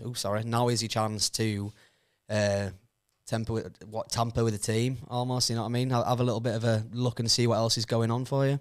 I completely But agree. Southgate obviously is going to have this next tournament, and if we don't win it, Spurs get the ball in the box. Bloody hell. Kulusevski Kulusevski outstretched. nearly pulls his hamstring trying to get a volley in. I definitely would have. My leg's not getting that high, bro. I can't lie, I'm kind of dying for Tottenham to score just to make it entertaining. I'm in a room full of people who don't want Tottenham to score, Oh, I but don't you know. care. Look at that mate. high line I'm that just they're here for the playing. vibes. They're literally on the halfway line. Yeah, Yeah, they're still going with the game Look at plan. Sterling. I respect it. Sterling. Sterling's literally hugging the Yeah. line, isn't he? Jesus. That's where you want him though, especially against 10 men. Yeah, he needs to be doing that, doesn't he? Stay as wide as Use possible. the He's been space played on the through pitch. a few times. Look at him still. Like Can you Paddy do on it? pro Can you do clubs. it? That'll do. He's like Paddy on pro clubs, yeah. Literally just on byline. 2, 4, 6, 7. They've got 7 back here Sterling defending. cutting in for Here we Chelsea. go. Here we Oh. Payne, give us something, please. Ooh. Pedro Porro goes Aggressive, and shouts in his face. I think he knows it wasn't a pen 'cause he didn't even Yeah, react. Sterling didn't appeal for it, but it looked like it could have been. Then again, we have talked about him diving once already this game. I don't know why he did that then though, because he was clearly past him. He could have just put the ball across. He likes to do that though. He tries to put himself in these like tight spaces in the box where he thinks he can get like a bit of contact. I mean, he did get kneed, but I don't think it was enough contact for a penalty. Yeah, but I think the thing is with Sterling, it's like the boy who cried wolf, innit? Like he goes down that much in the box that the ref's just thinking to himself, he's making a meal out of it. Yeah, he has done it one too many times now, hasn't he? How old's Sterling? I want to say 29. Is he still under 30? Somehow, yeah. Yeah. Damn. Well, Unless he's hit 30 now. He's been about since he was like 16, though, hasn't he? So. I thought that he was like 17. 32 or something. Nah, I'd be surprised if he is 30. He must be like 28, 29. You having a quick gander? Yeah. Is the mag locked itself? 28. He's 28. He'll be 29 in December. Yeah. Damn, I thought Sterling was way older on the than that. scene for a while, hasn't he? Well, he'll be 29 next month, so a couple of weeks. Oh well, yeah, still Still not touching 30. Still got a couple of years left in him What at the least. fuck was that? You'd think so. Then again, if his pace starts to go, it's the type of player where What can you do? Yeah. What can you bring to the table? yeah, what's left? It's not like he's got a 10 out of 10 shot on him, is it? Good defending. Don't dive in. Good defending from That's never a Chelsea, pen. but Tottenham still have the ball in the Chelsea box here. I'd get up, son, mate. What are you doing? Oh, Played. He's been a bit underrated. Spurs have done okay considering. He's going to blow the whistle as soon as we go for this attack. Nah, there was 12 minutes added on. We're not even 10 minutes into it yet. Oh, shit. no. 53. Yeah. Oh, shit, yeah. I kept thinking 40 minutes. It's Girl math. but 12 minutes. It's not something you see every day, so we'll let you off. Yeah, we'll let you off for that. Chelsea again on the attack. It's been very end to end. Here we Great go, play. here we go, Reece here we James go. in the box. Chelsea put it across, but He should have had Yeah, a crack pros. there. That's class. Fucking strong there. not- Chelsea all over Tottenham at the minute. Another cross in the box. Is it going to bounce? No, it doesn't Not bounce. Sard. He Yeah. drives the ball forward. That's well. barely a foul. Man. It's Yeah, he stupid pulled though. He his don't need to shirt. put his hand on him, does he? I don't think that was a booking though for Jackson. He has stopped the Here we counter go, attack here we again. go. There's been a lot of bookings, etc. this game. I'll tell you what, boys, this has been a really This is- feisty encounter as well. I've quite enjoyed it. Let's be real. Carwell's probably eating all of them. In an 11-on-11 scrap, who's winning, Tottenham or Chelsea? To be fair, if Romero's back in the squad, I can see him taking out quite a few people. He's got a few, Yeah. a few Javas there. What, can you imagine Sterling scrapping with his arms? He'd just be rawing at people. He can barely fucking Such crack a wank with them flaccid arms. punches. That Chelsea kit's awful. It was better without the sponsor. I actually don't mind it. Sponsor. I still don't mind it right now. To be fair, I don't know how I feel about the reflective badges. I think that reflective thing's it's like a Premier League sticker. I Yeah, like it the does Barca actually. one. Kinda though. like they've got a shiny. yeah, yeah. There's a Barca one which is reflective. I think that's quite nice. No, I've seen Josh has Yeah. that. Josh has that reflective Barca job. Oh yeah, it does. Have you got the reflective one now? Just to I've got the reflective. I've not worn it today. I've got the old one, The but traditional. I've got the reflective one at home.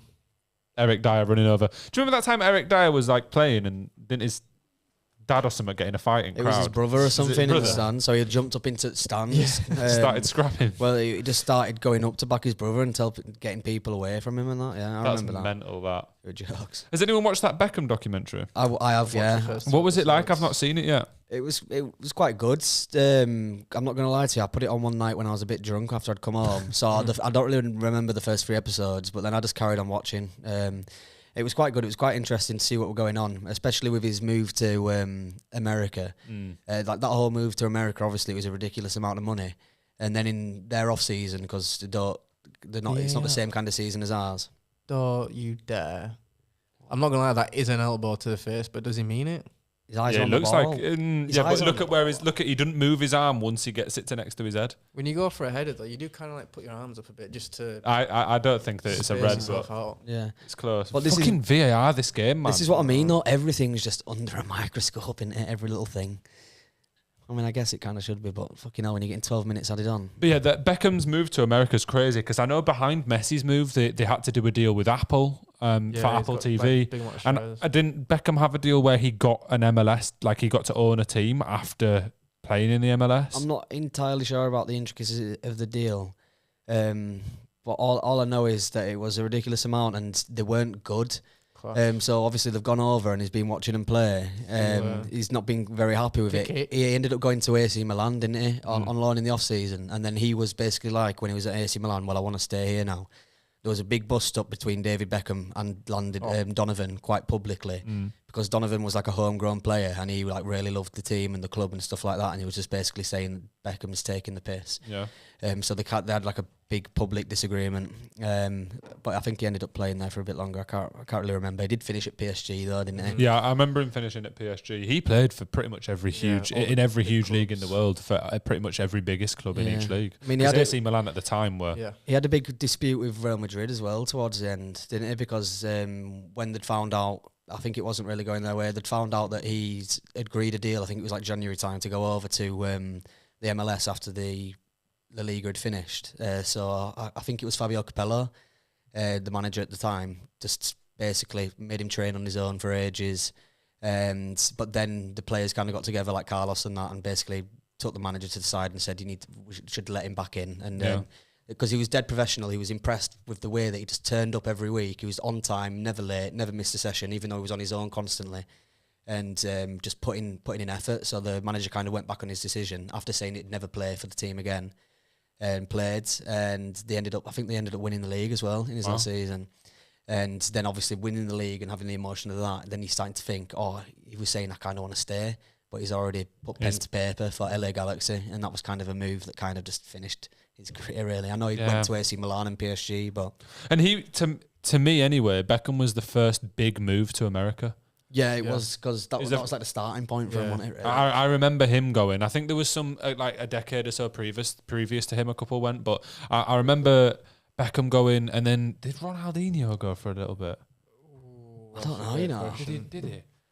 I'm not sure he did, so I don't want to back myself. I think someone like Raul went. Raul did, I think. Yeah. But you've had loads even recently, like obviously Zlatan's, Higuain's and players like that have gone over. What am I thinking of? No, it wasn't Ronaldinho anyway, so I was completely in the wrong. Kaká. Was he there? He went to Purple Badge. That's all I can think of, is they've got a Purple Badge. Purple Badge. I think Kaká does ring a bell for the Orlando City. Yeah, that must because the AC Milan connection as well. I must have just been thinking Brazilian footballers. But anyway, boys, should we jump into? It's a late halftime, but should we jump into a big halftime debate? I wanted to ask you both who you think the best manager in the world is right now. For any team across the world, who do you think is the best manager? Don't know if anyone's ever thought of this guy. But Xabi Alonso currently. Yeah, well, I've got him in my honourable mentions because when I've put best manager in the world, I've just put one, and obviously you know who I'm going to say. It's obviously Pep Guardiola at the moment. I know obviously he's got a lot at his disposal, but he's won 14 trophies in 7 years at City, which is averaging 2 trophies a year, just off the back of a treble win. I didn't know it was that big. I didn't know he's averaging 2 a year. Well, averaging 2 a year. He's won 14 since he's been there, and he went in 2016. So that is just ridiculous. I know Pep's always had a lot at his disposal, but there's bags of other managers now that have got a lot at their disposal, and Chelsea, they don't do what he's been doing. I mean, I know he didn't get that Champions League at Bayern Munich, but I'm kind of glad that he did get it, because obviously it was always going to be part of the conversation when it comes to talking about greats, this, that, and the other. But do you think, when I phrase the question, when I say right now, do you think, given the season that City have been having so far, I know it's not atrocious, they're still floating around, he's the best manager in the world at this moment? Off the back of last season, yeah, but I'd go with right now, currently, off how teams are performing, I'd agree with Xabi Alonso. Yeah, I mean, 15 games unbeaten, City are not unbeaten.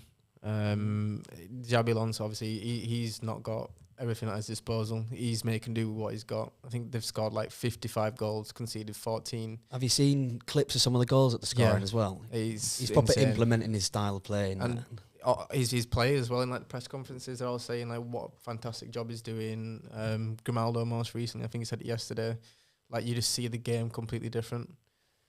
Yeah. I've always wondered what it'd be like to see the game completely different, because what we think we know about football is probably like minuscule in comparison to what the big picture is. He's obviously been in a professional setup his whole life, but not only that, is you could see that he understood the game by how he played as well. But I think there's been loads of good players that have just been so naturally gifted and understood the game, but they can't translate that over to a managing career. You've got Gerard you've got to be the right kind of personality, and you've got to have the proper kind of know-how, because the thing is, like you say, football, it's kind of like one-dimensional for fans like us because we've never been in a professional setup or environment.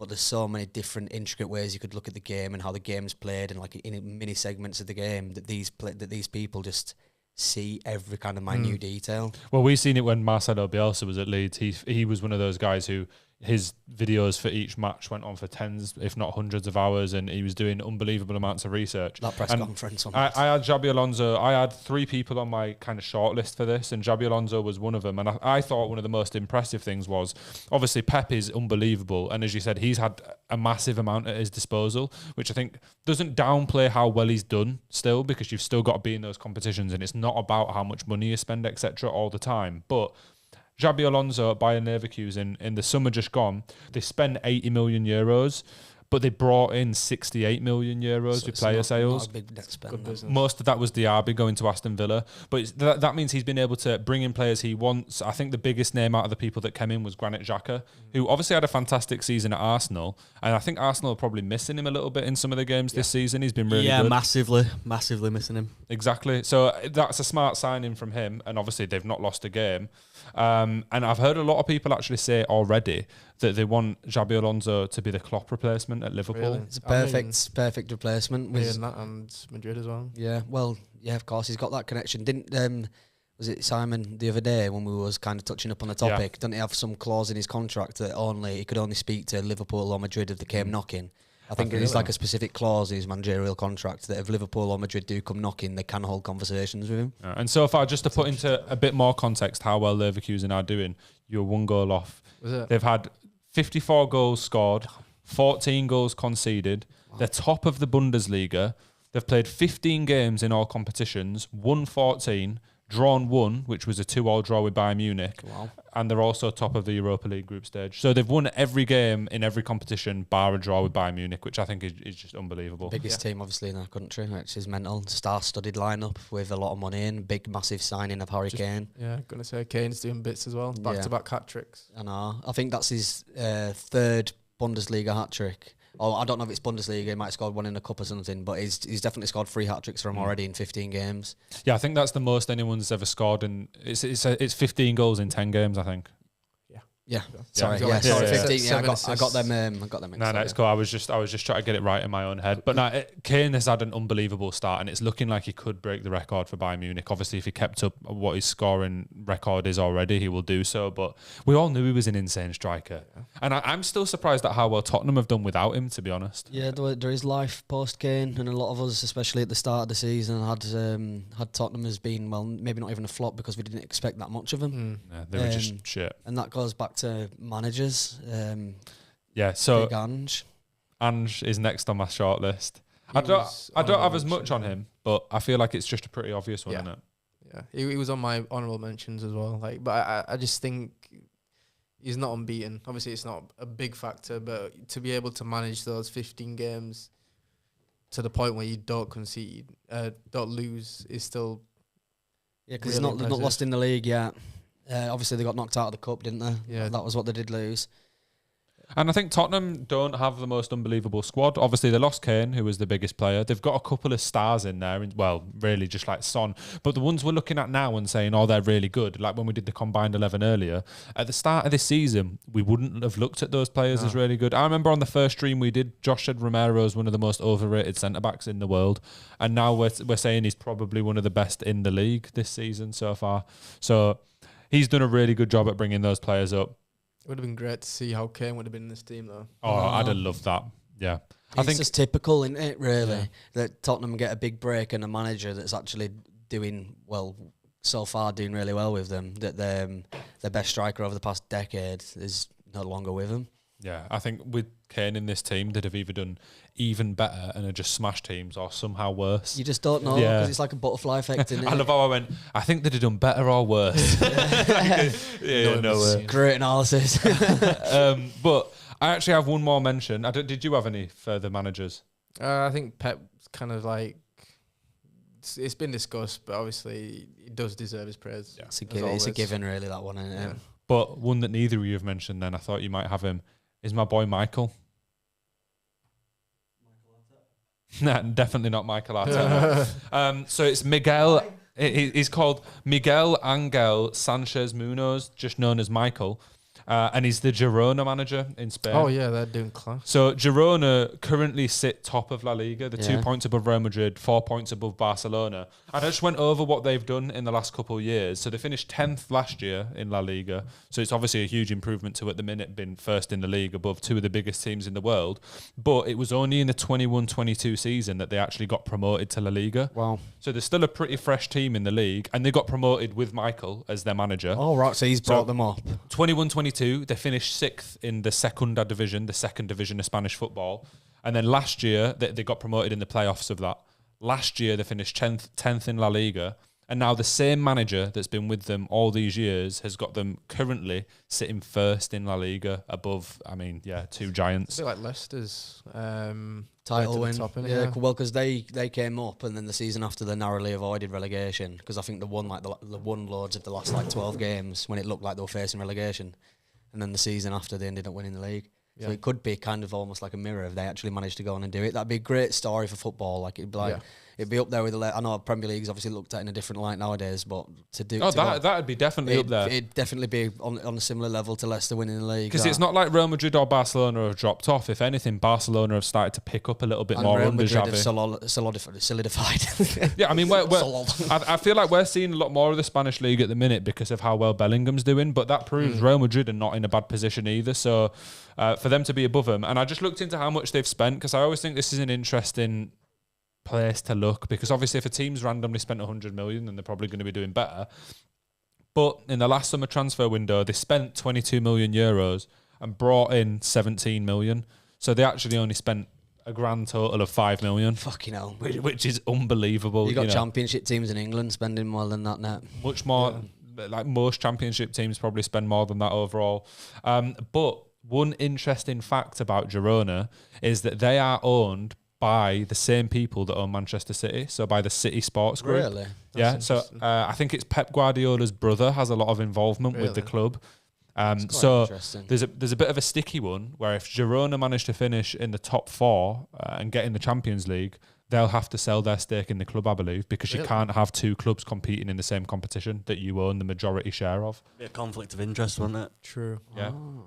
So that could be an interesting one. Do you think they're going to start benching players on purpose or they start dropping off? But I mean, yeah. And I didn't even know that the City Group owned another club, never mind a club that's currently sitting first in La Liga. I didn't know that. That's news to me as well.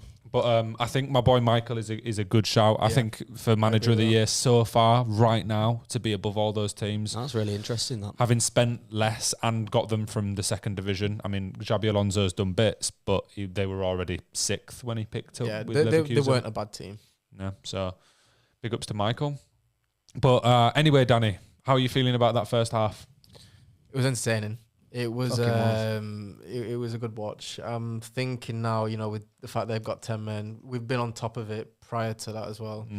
I'm optimistic. Again, don't want to get too far ahead of myself, but I'm thinking we might actually be able to squeeze like a 3-1 here. Yeah, I could see that. I think Chelsea have been on the front foot for the majority of the game. Even when Tottenham had 11, it's just as soon as that goal went in, you did feel like Chelsea were creating more and being a little bit more direct in their attacking. Yeah, and obviously 2 disallowed goals, one of which should have been, one of which shouldn't. I think we all agree on that one. Yeah, so I'd agree. See what happens next. Oh. Been catching up on your NFL, Joe. I was watching a bit yesterday. Do you know, I've seen little clips of it, but I've not watched loads. I know all the rules and stuff anyway. I've played it for years. I was just watching a bit yesterday to kind of get me in the mood. It was more like highlights and stuff like that, not actually watching live game. Oh yeah, and that's going to be unbelievable. So for context, for the millions of listeners, me and Ellis are off to an NFL match in America in a couple of weeks. We're off to a San Francisco 49ers game, who actually own our football team, Leeds United. It's going to be fucking unbelievable, isn't it? Yeah. I can't wait. Yeah, I'm going to wear the Leeds shirt. Hopefully we get some... The thing is, though, I want to wear an old Leeds shirt because I'm not going to take this year's with me. So I don't know if people would recognise the badge. Yeah, I might wear last season's home, but just wear an overshirt so no one can see Brendan Aronson on the back. But I think oh God. No, to be fair, you'd probably get some love for that in America. I know, but fucking hell, not the type of love you want. Nah. Bloody Brendan Aronson. Yeah, no, because to be fair, the amount of slander that our fans have given him on socials and stuff like that, if any of them follow football, I'll tweet the 49ers and say we've come all the way from Leeds. There's beer in the fridge if you want one, Chris, in the kitchen. I think it's like a half-time mini break in it. Danny's gone to the toilet. Wait, I mean, we'll keep talking for the. There's 3 people in right now. Who do you think it is? We got some chats to read anyway. Let's go through the chats. Faisal with "Come on Chelsea, Battle of the Bridge, one of the best London games." That's when we were talking. Me and Danny were talking about Tottenham, Chelsea. I guess this is when I was talking about football pet peeves. Brad said, "Bro's describing Paddy." About someone that just goes to the football to get fucked up, which is true. Spurs winning. Come on, Paddy. Brad says Spurs winning. Telling you, Harry Maguire's played good the last few games. How's Calvin Phillips still in? He's played 5 games all season. Well, Calvin Phillips is still in because there's no one better in his position that's English that could play for England still at this point. I'd say Gallagher probably. I know it's not a like-for-like position, but I'd still, with how Gallagher's playing week in, week out, you'd still, with him actually playing for his team, you'd expect him to be in over Phillips. Yeah, but he's not defensive. I know, but you need to start changing the tactics, though, I think, and start bringing in new people. Yeah, no, I agree. I don't think Phillips specifically should be in there, but I do think because of the way that Southgate plays, there isn't another option that's better than him. He does have 2 holding, doesn't he? And now obviously he's putting Bellingham in the more attacking role. And Bellingham needs to be in that role. You can't not have him there. There's no way he should be further back the pitch. Do you not think you could put him in the 8 and then still have Madders in the 10 though? Well, yeah, but why would you do that when you've got Bellingham? You can get better players on the field.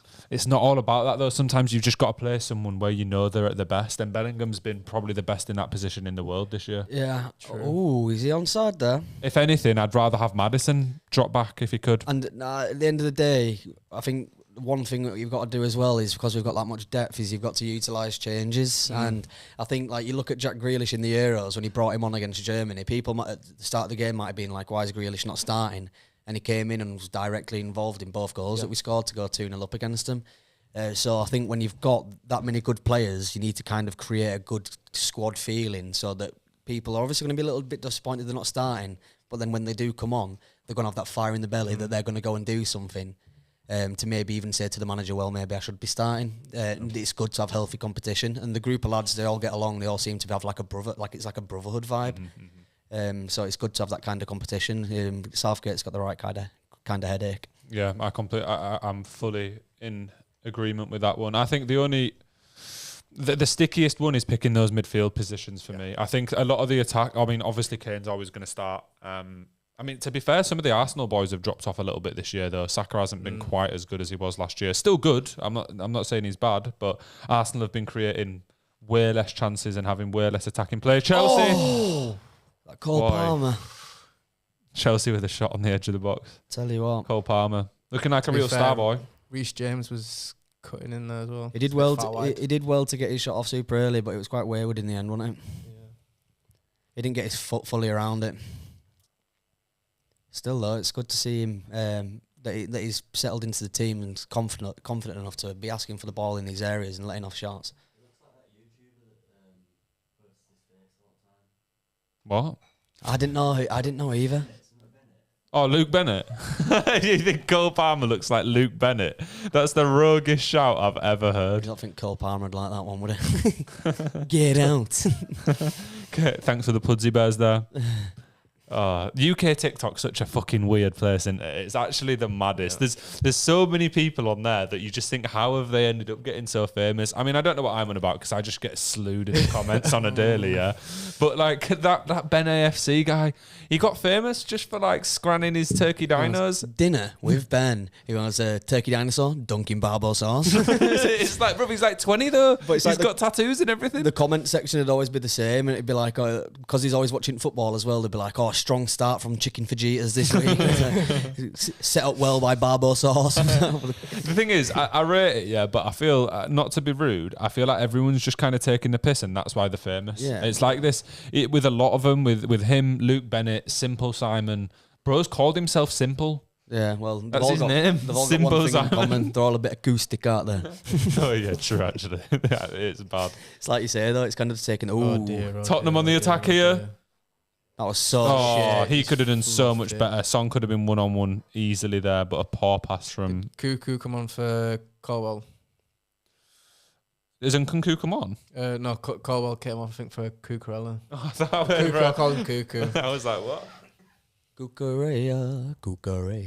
I think Nkunku's back for the Newcastle game in like. Will it be after the international break? Yeah. I'm actually, after the amount of times I've mentioned him on different streams, really excited to see Nkunku in the Premier League. Yeah. He did do bits in the Bundesliga, so surely it's what Chelsea need. Because Jackson, what do you think about Jackson? He's a funny player, to be honest. You know it's bad when the Chelsea fans are, he's a funny player. He's like a less clinical Nunes, Darwin. Like, he's just very erratic. He does like a lot of crazy things, but he just misses a shit ton of chances. If he's less clinical than Darwin, then I'm fucking worried for the boy. Yeah, I was going to say. After that miss that he come up with over there. There's been a few in the last few weeks. Obviously, there was one of them that was lucky because like the rebound off the post managed to go in. Yeah, I don't know what happened. Because the thing is, he looks good, but he's clumsy, isn't he? Yeah, that's what I see in Jackson as well. Like, they're in the right places to score. They just don't get it in. But to be fair to Nunes as well, like, he was class for Uruguay during that most recent international break. Well, he's playing under the best manager in the world, so. Yeah. Well, it took me a minute to clock on. It's a good thing for Liverpool for when he goes off on international breaks. For be working Sterling under a manager like on the Bielsa, edge of the box with Chelsea, gets it to Cucurella. Don't even end up winning a Chelsea corner there. I feel like Chelsea are flirting around the box but not getting a shot off enough. It's all fart no poo. I love that. Surely that's what you want it to be more time. It depends on the context. Yeah. Oh, God. Chelsea again on the attack with Cucurella. It's crazy how Brighton made him look so good as well. We got Sterling fleeced for 50 mil. Jesus Christ. Whoa! That was a weird shot. I was like, what was that? Did that take a deflection? I don't know, but that was He so looked weird. so happy with that as well. I don't know what happened there, but he looked buzzing. Yeah, he was smiling from ear to ear, wasn't he? We're in the 50th minute. It's still 1-1 in this game.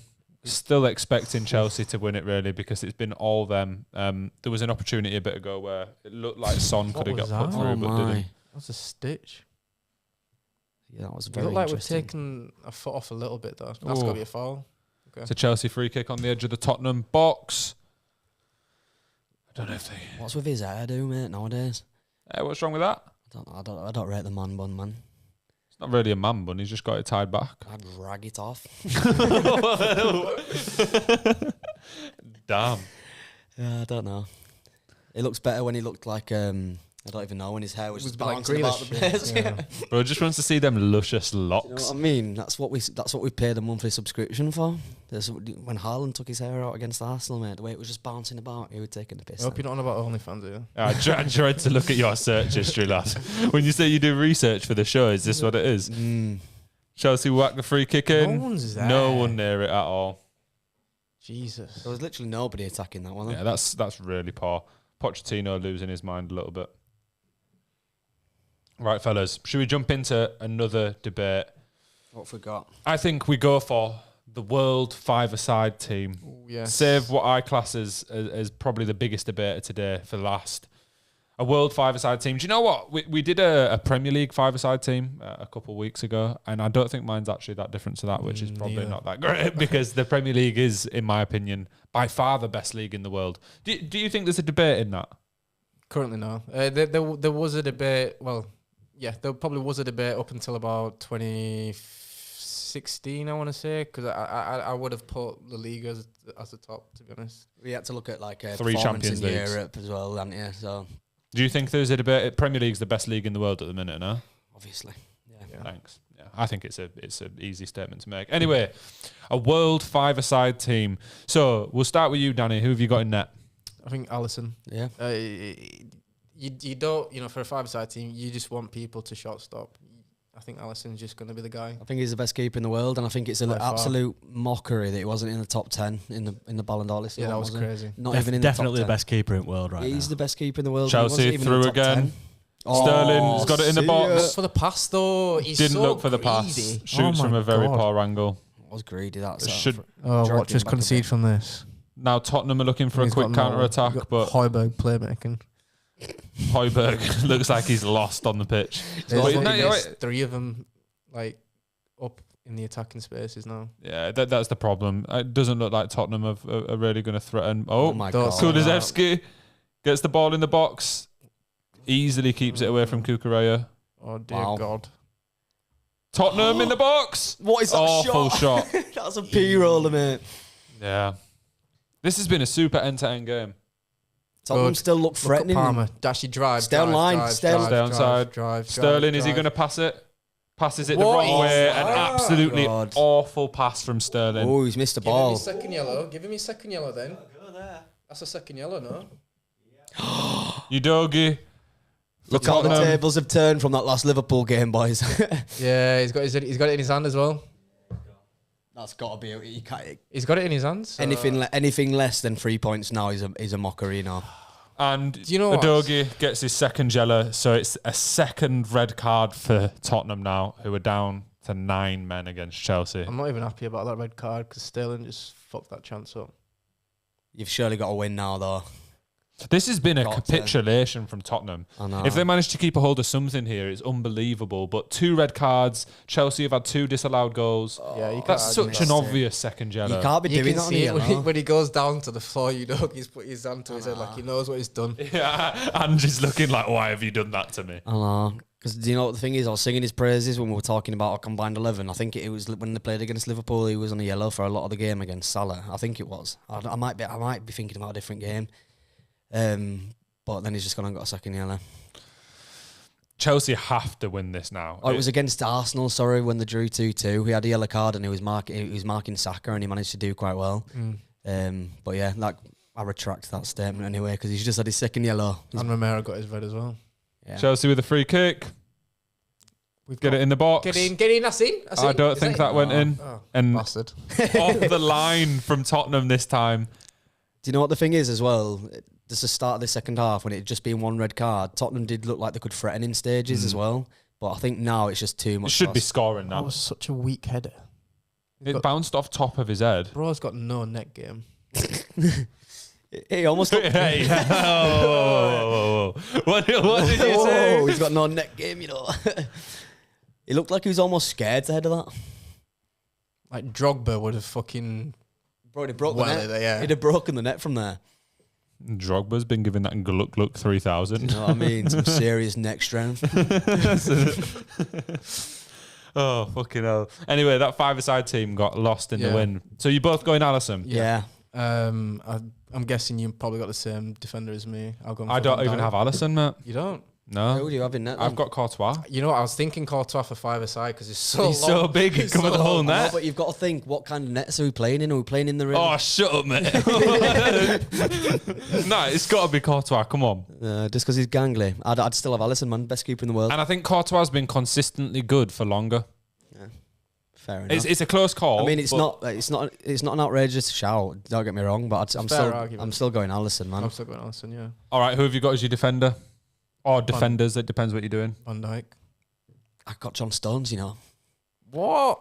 I got John Stones because we're playing 5-a-side, and I think he's one of the best ball playing centre halves that there is. I think Van Dijk is as well. And plus, he's a bigger unit. Yeah, bigger unit. You're not going to get past him really. He's just going to block everything. Yeah, even no. with his aura. I do get that. I wanted to say something. Block everything with his He said, do what? Say that again. Even with his aura. Who's gonna block everything? Van Van Dijk. Dijk, yeah. With his aura. With his light skin look, where he's squinting your eye. With his aura. He's just gonna put bitches off. He ain't chatting about Rita either. I didn't have either of those. Really? I had. Alright. I couldn't get over. I like the fact that it's all different now. Yeah. Oh, Is he onside? Chelsea are through 1-on-1. Sterling. How long do you And want to take? they've missed another 1-on-1. Palmer gets it. Oh A my save. god! I actually hate this. What's guy. he doing? And now the linesman puts his flag up. How long do you want to take to shoot? He even had a square pass on there. Oh god! Sterling. I'm sorry, Miss Jackson. Is he on? Nah, he's offside anyway. But you still don't matter. You've got to be putting him away, aren't you? I bet that XG start's going to be fucking horrific. If it No, it's stays offside. 1-1 as well, it's going to be Yeah. peak. So I was thinking of I'll go back onto the 5-a-side. So for my centre back, I was trying to think of someone who is good on the ball and still got a little bit of pace about him, can play it well. And I went with Alaba at Real Madrid. Because he was a fullback at Bayern True. Munich for years, and then he's consistently played at Real Madrid as a centre back for 3 or 4 seasons now. Admittedly, as an out-and-out centre-back, if I was making a World 11, he probably wouldn't be in there, but I'm thinking from like a five-a-side point of view, how often do you really have to win a header in five-a-side? No, I respect how you're looking at it. I mean, it's a different way to look at it, but I think he hasn't got the physical presence. Yeah. In the confined areas, you've got that's why I understand the Van Dijk shout. I mean, it's pretty blatantly obvious one. He just bouncing. He can just bounce people off him. You don't look at Alaba and think he's one of them that's going to bounce. He's a big got striker strength off him. though. He's No, not. of course he has, but you've got to think these are big men that we're talking about. Van Dijk. You need fitness in five-a-side, though. Yeah, I guess. But I'm still sticking by John Stones, man. I'm not again. I think all 3 shouts are good. So should we move on to the midfield? Danny, who have you got as your first midfielder? I went Mahrez. You what? Mahrez. Wait. Riyad Mahrez. So we're making a world five-a-side team, and you're going Mahrez. Yeah. Mid. I know you float around in fives, but I understand where you're going to say him, because he's probably got the best touch of this recent generation in terms of his first initial touch. I mean, I think he's probably got the best first touch that we've seen in the Premier League since Dimitar Berbatov. That's a good I'm shout. baffled by that one. I know it's uncommon, but I just think I know he's gone to Saudi. Oh, Reece James. I know he's gone to Saudi now, but based on how good he was last season as well, he's still world class. Like he's a dribbler, he's got flair, he's got tech.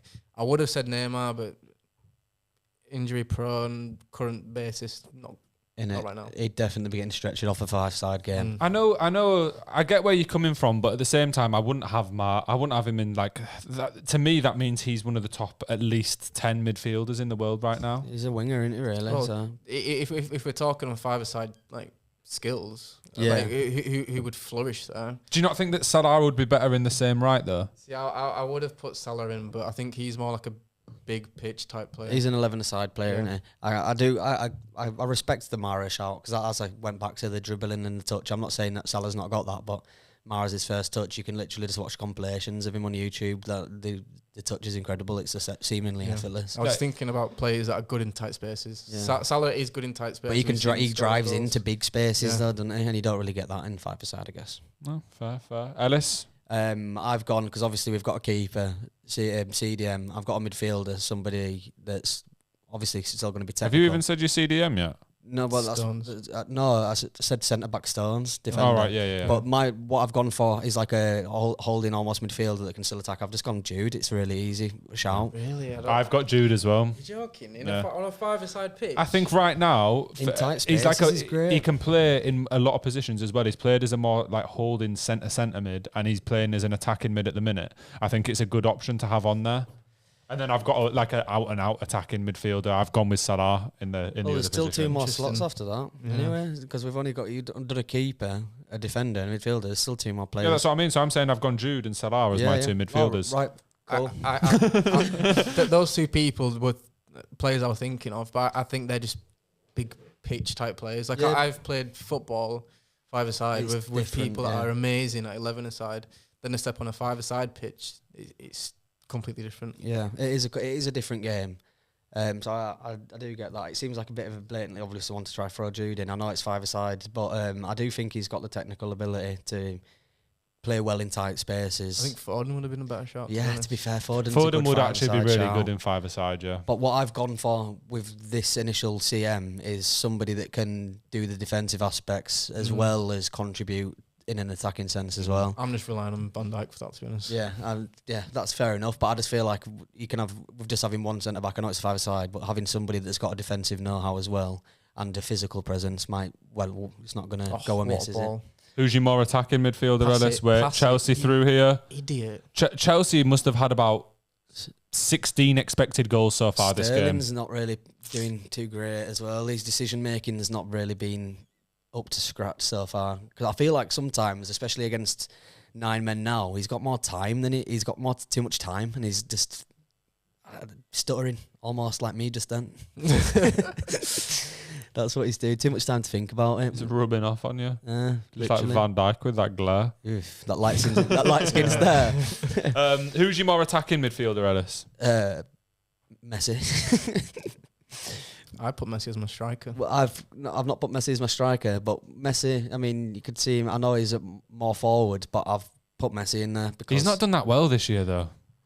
You've got to watch him to see. No, I know he's still special, but his first 10 games for Inter Miami was fucking phenomenal. Yeah. So I'm still looking at that, and at the end of the day, you just mentioned 5-a-side and 11-a-side, completely different games. It doesn't matter for him. Like, you can look at him from both respects and think and know that he's just going to be probably the best player on the pitch, whether it's 11-a-side or 5-a-side. Here we go. Chelsea are through again. Keeper, sweeper Keeper for Spurs. Cheers, mate. Are we saying the formation is for 5-a-side 1-2-1? That's what I've been doing. Yeah. But that's what I mean. With my 1-2-1 with the 2, I had one that's going to be a little bit further back. I know it's a small pitch anyway, and everyone just goes around. And then my other one, just slightly in front, which I've put Messi. Is that Mudryk on the ball? Is he actually on now? Drake or Malfoy? You know I bet he scores. I can just see it. He's got tons of energy. He's running against like a very tired 9. A very stretched team as well. He's only playing against 9 men as well. Mudryk now. Mudryk in the box. Good ball. Not bad. Puts in a decent cross, but Chelsea just it doesn't seem to be clicking quite.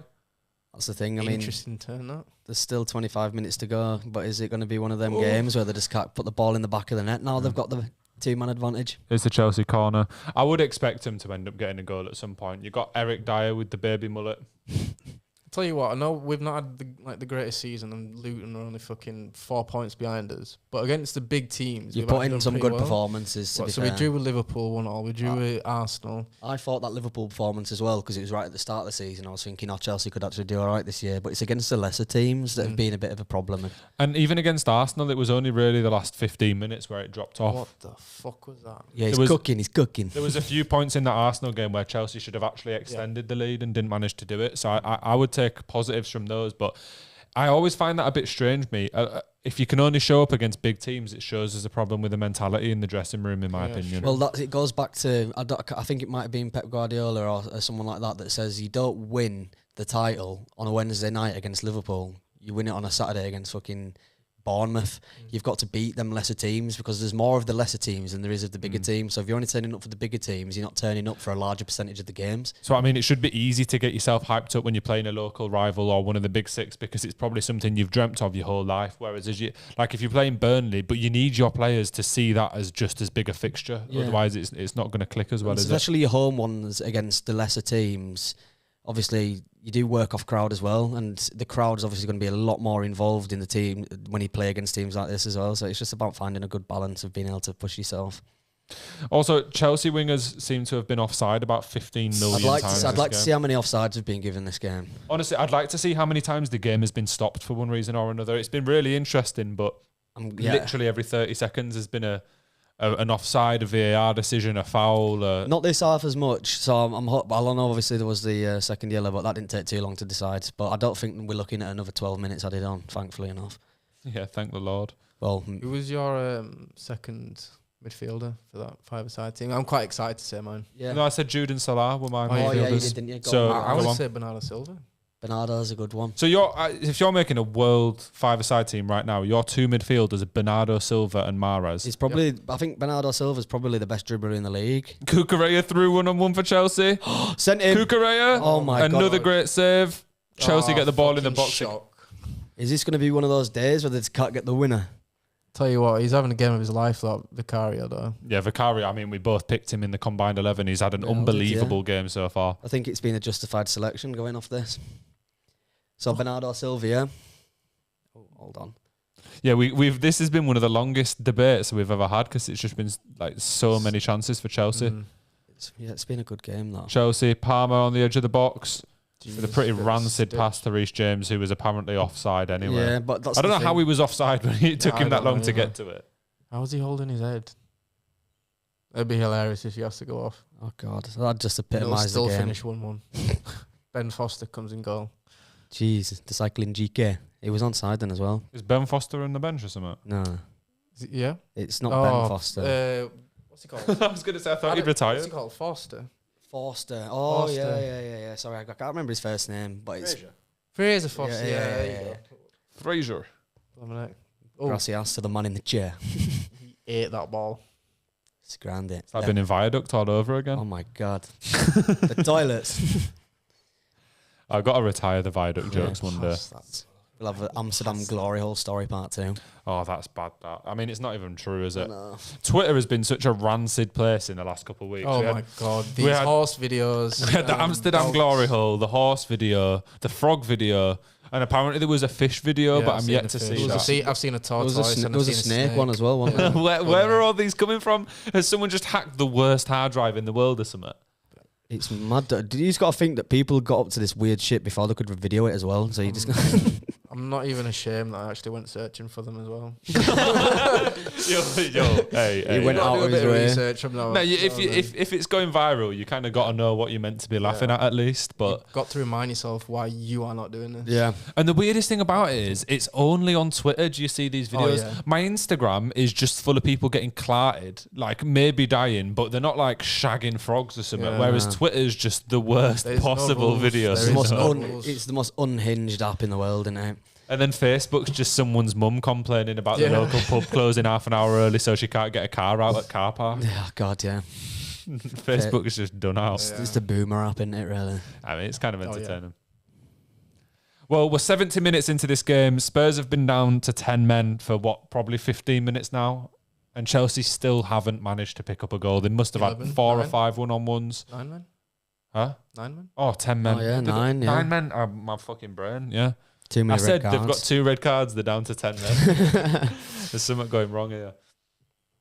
It's going to be so annoying when we actually finish this 1-1. Yeah, that Now it feels like it's going to be a loss if we only come away with 1 point. Yeah, it will do. I mean, you've got to think in the same ground earlier this season, Liverpool were down to 9, and it was 1-1, same scoreline. And it took Tottenham till one of the last kicks of the game to get the winner. So you never know, it could end up being like one of them. You mean Tottenham are going to get the winner? No. Oh, I'd absolutely love it. I wouldn't say no. I mean, to be fair, when it was He just needs 10, to run. when it was just 10 men, they looked quite dangerous still, but 9 men is just too much to ask. Tell you what though, as a Spurs fan and even Ange, you'd be furious at this game based on 2 red cards, Mickey van der Ven's injured. Yeah, Maddison's going off. injured. I mean, Maddison's looked more precautionary than a necessity, but whereas Van der Ven's looked like he had to come off. Maddison looked like it's Monday nights early in the season. We're going to bring you off before you do any more damage. Already player down. Yeah. I said at the start of this game that I think it could be a defining moment in Tottenham's season, and I think that this might end up being a defining moment in the complete opposite direction. And the thing is, there's not really much that could have been done about it either, but obviously you're going to be missing those players for a couple of games now. A huge centre-back missing through injury. That's Romero's was a straight red, so he's going to be gone 3 games. Van der Ven, you don't know when he's going to come back because it looked quite bad. Udogie's going to miss 1 because it was 2 yellows, and that's 3 of their starting back 4 that they've had this season that's been a pivotal part to their success so far. Add on their best midfielder. Obviously, the Maddison injury didn't look as bad, but we don't know what it's actually like. Even if it's just a couple of games, losing 3 games in a row or not picking up as many points could be a big difference maker come the end of the season. Yeah, it'll be interesting to see how Ange reacts to this and how Spurs do, because Eddie Howe, he's kind of like, for me, he's almost cemented himself as one of the top managers now in the league. Like he played far from his strongest team against United in the cup, and they absolutely dominated them. 3-0. 3-0. It wasn't a close game. I mean, Man United came out in the second half and they looked all right for the opening 10 minutes, but then they got the 3rd goal to kill it off. But in the first half, it was completely dominant, and then after they got the 3rd goal, it was just complete dominance again. Mm-hmm. It's like you said, it was nowhere really near the strongest team, and United had a lot of first teamers out there. Yeah. So I think you're right. He's definitely one of the top managers in the league, because we touched on that at the weekend about Newcastle. And whether it's just purely money, but you've got to give props to Eddie Howe, because they haven't spent that much in comparison. Anthony Gordon, 40 mil at the time, seemed pretty nuts. He's been class. He's been really good. Last season though, we were all saying we almost tried to buy him for 40 mil as well, and I was thinking, if it was Chelsea, it'd have been 80, wouldn't it? Yeah. The thing is, if he came with Chelsea, he wouldn't be as good as he is now either. No, well, he's had time to get himself into the thick of it, really. Like, he's had a good run of games where with Chelsea, because it's not going well. Really? It's not even a foul, really, is it? Do you know, if Spurs manage to get a goal here, I think they defend and actually end up not conceding. They just need one lucky goal and they'll end up winning the match, in my opinion. I don't see him getting a lucky goal, but it would be 10 out of 10 entertainment for me. And I think Danny would actually leave. There has been Chelsea on the attack, so we'll see if they can do anything. Has Sterling swapped wings? Oh. Just gave up on that. Yeah, he was on the left before Modric come on. We need my ideal goal. The only way I can probably see us scoring is if they play a high line. We just wait for Modric to get onside and just play it over the top. You can't be saying the only way I see us scoring when the opposition have got 2 red cards. Breaking them down. I know, but you should be able to with the quality on the pitch. Well, it's a Chelsea thing. It's a Chelsea thing. I think that was a TV advert once, like back in the 2000s with the comedian Amida Jalali. Is that how you say it? I'm not sure. Omid Jalali, there you go. I can't remember what the advert was for. I think he's on side there. Chelsea through with Sterling. Is he going to pass it? He gives it to Jackson, who tucks it in the back of the net. Yeah, I'm just going to wait. I'm going to wait for the VAR lines first. Not even allowed to celebrate anymore. You just got to make sure everything's okay. Look at Reece James. It'd be so embarrassing if it was fucking called offside. But they're not appealing for it, so it doesn't look like a bad thing. It looks like they're just having a go at each other, really. Yeah, it looked like an obvious goal. There was no way to me that it was offside, but you never know with VAR. Danny, 2-1. I'm just going to wait for VAR first. It's been a tense game. Every goal has come down to a decision. Yeah, He's onside. He's I'm onside. happy with that. It just depends on if we. To be fair, we need to just keep up the pressure now. We just need to keep going for like a third, maybe even a fourth. You got to be relentless, haven't you? Get a few goals. Don't let Spurs come back with a lucky one now. No. It is really unlucky for Spurs as well, though. Obviously, they've defended quite well this half, considering the circumstances. That's all I was looking at. Yeah, it's all I look at. I'm actually surprised they got it on target. The thing is, as well, it was so close to the post. I was thinking. I mean, Vicario's getting across quickly, though. I know. Because it's unfortunate for him because he's had a fucking blinder of a game, hasn't he? Yeah. He's had a lot to do, and when he's been called upon, really, he's done quite well. He's been fantastic so far for Spurs. Just for the whole season. Is Lloris still injured at Spurs as well? I think he's fit. I just don't think he's going to get back in the team. But he doesn't even make the bench now. I don't know. He wanted out, didn't he? VAR are checking it for a possible offside here. He's definitely offside. It doesn't look like he's offside at all here, but onside decision. Get in. For once, that was actually a quick and effective VAR choice. We didn't have to wait for 12 years. I was going to say, there's no way that fucking Jackson was offside, is there? Right then, fellas. 14 minutes left in the game. You know there's going to be a little bit of added time because there's been a few decisions. But let's jump into the last debate today. And I think this is one of the biggest and most regularly asked questions in English football. And that is, who was better? Gerard, Lampard or Scholes? Does anyone want to jump in straight away? I think it's only right we'll let the Chelsea fan jump in. I love Lampard. I absolutely love the guy. That's out everything now. As I mentioned, for me, I'm gonna have to go Gerard, Lampard, Scholes. You think Scholes is last in that list? I don't understand why people think he would be first. I think actually don't. One way to look at it is, I know Scholes obviously won a lot more, but when we're going on about best, I mean, technical ability was probably one of the best passers at the time. Yeah. But what you've got to look at in terms of the players' greatness is the impact that they actually had on the club. You take Scholes out of that Man United team and it still thrives and it still does well. You take Gerard out of that Liverpool team, is it going to do as well? He popped up with some iconic moments. The same with Lampard as well. And I think that's one way. That's the only reason I'd put Scholes last. I don't like looking at stuff in that way, though, because I don't think that's particularly how it goes. I know that these players can have a huge impact on a club, but imagine those players weren't there. They're probably going to have someone else who's going to fill that role. Like we're seeing right now with Tottenham, with Harry Kane gone. We all thought it'd be game over for him. He's been their biggest player in the last 20 years. Yeah. He's gone, and now someone else has come in and filled those shoes. So I don't think you should look at it. I mean, I personally tried not to look at it in that manner because you could say that about any player ever then, do you know what I mean? No. Way, man. Spurs have gone offside. And scored, but it's offside. That was a finish, that as well. I was in the middle of talking and I just seen both of these two fucking... Don't bother. You know it's going to be another VAR check. Well, he's not offside for the kick. Yeah, it looks like Eric Dyer's offside there. Yeah, it is a Tottenham flick as well. Yeah. Fucking brilliant finish, by the way. Does it come off a Tottenham player? Yeah, it does. Thank God. Oh, that could have been an unbelievable end to the match if Tottenham managed to get a goal there. Eric Dyer with a close one. That's a right finish, that. Damn. Not saving Big that. damn. This is why he's better than Harry Maguire, you see. Southgate, are you watching? It's unfortunate. God, that'd have been some story, that, wouldn't it?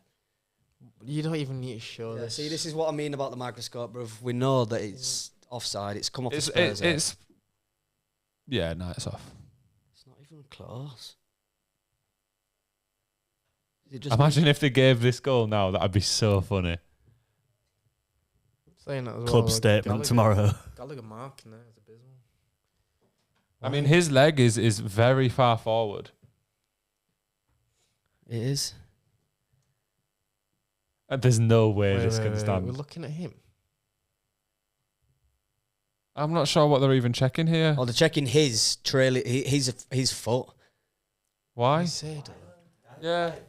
Kukureya's legs looks to be further forward anyway, so I'm not really sure what's Not going on. further at the forward minute. than the guy at the top of the picture. It is. Look, I think Caicedo's further where ahead. Kukureya is. Or at least it's very close. Dyer looked like he was miles ahead of them two, though. It didn't even look like it was close. I know. He looks miles ahead. Just get the lines out, man. Stop flirting with us. Where are the lines? What is going on here? This is a weird one. Too much suspense. It's pathetic, this. Yeah, this game has literally just been VAR after VAR. We've spent at least literally 15 minutes watching VAR decisions There's at going to this be loads point. of time added on at the end as well, man. It's just I know. so It makes the night long. Jesus Obviously, Christ. it's offside. Damn. Well, that could have been an interesting one. It's just a waste. Completely of time. ruined my fucking debate as well. I was literally in the middle of making a long statement, and I just seen you two like. Pivotal. It was a big moment, though, unfortunately for you. But yeah, I tried not to look at this in a sense of the impact they had on the club, because I think you can judge that eternally, and that's kind of. My question on you for that is though, if you swap Paul Scholes and Gerard in those teams, United for me win, if not more, but I don't think Liverpool would do as well. No, but I think that's because of the bias you have seeing what Liverpool have already done with Gerard. Do you know what I mean? I know, but look at what Man United did with Scholes. But he's not like main man. But how isn't he main man? Because they had a team full of stars. Yeah, but there was a lot of stars coming and going. You had Beckham in there for a couple of years who left. Obviously, Keane was there for a long time as well. It was Keane and Scholes in the middle. Yeah, it was Keane. They were the two centre mids for potentially the best Premier League team of all time. And I think it's all good, like Lampard and Gerard probably individually mean a lot more to those clubs. But I think that's also because those two never really left. I know Lampard left towards the end and Gerard left towards the end of the Scholes career. didn't either. No, that's what I'm saying. People forget Scholes was like a great attacking midfielder as well before he dropped back into midfield. You had a good shot on him, to be fair. I seen he scored like 107 goals and only like 4 of those were penalties in comparison to like Lampard, who's got like 170. Like 40 of those were like penalties. I had some interesting things around Scholes. I haven't even, in fact, He was the best passer of the ball I've seen for. Yeah, well, that's kind for of a long what I time. said. It was probably the best passer of the ball. And going into the debate, obviously, it's fine margins in all of it. I mean, I'll let you carry on with what you wanted to say about Scholes, because mainly with the stuff I've got, the main point was that I think they were more valuable individually to the team. But obviously, Man United, as you said, were probably one of the best Premier League teams we've ever seen.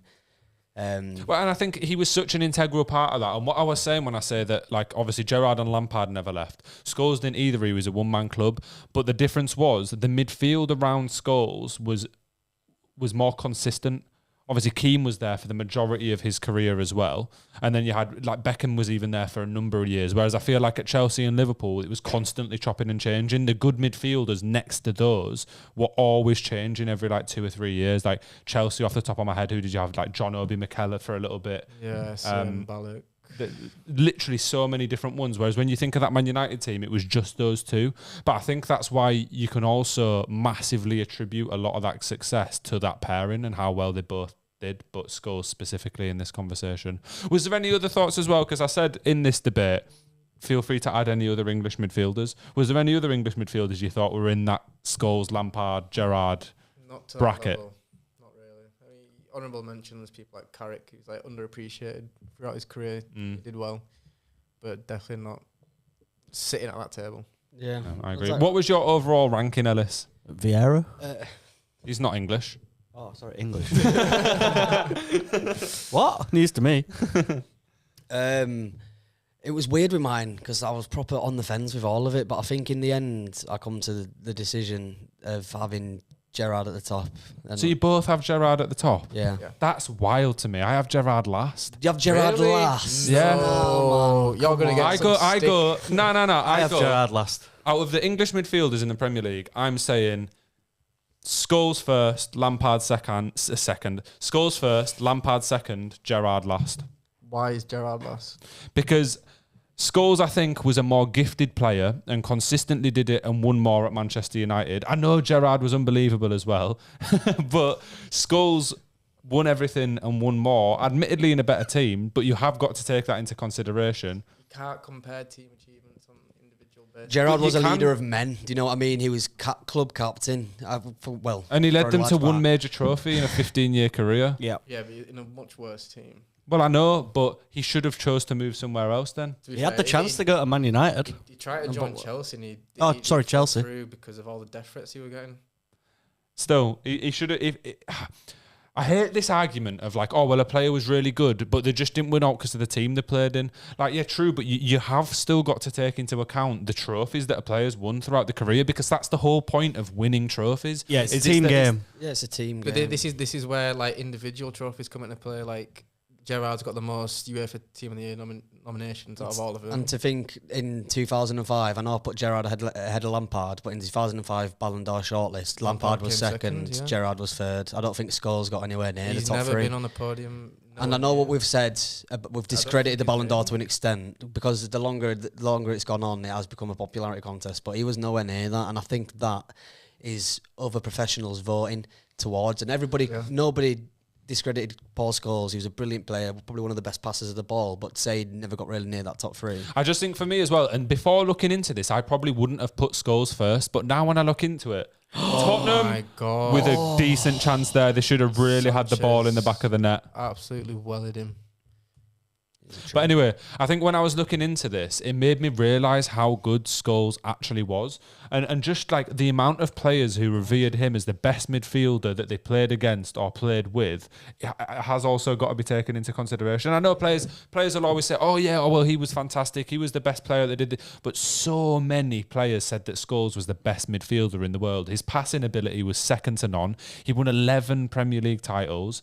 Admittedly, he played in a fantastic Man United team, but he was also there playing in a Man United team winning leagues when it was nowhere near as good. He was all the way up to the 2012-2013 season when the squad was atrocious, and he was like 35, still with 30 appearances winning a league. Yeah. By this point, Gerard and Lampard, at this point in their careers, had already gone off and they were playing in America. It wasn't great, that 2013 side, but I think to say it was atrocious is mental when they had Robin Van Persie and Wayne Rooney still playing. Yeah. Wayne Rooney still but I mean not way past his prime. I mean, in comparison to the Man United teams of the past, when we were talking about like the 90s and early 2000s, it's not quite on the same level. Not quite on the same level, but as he said earlier, that was one of the best teams the Premier League's ever seen. So obviously, it's not going to be as good.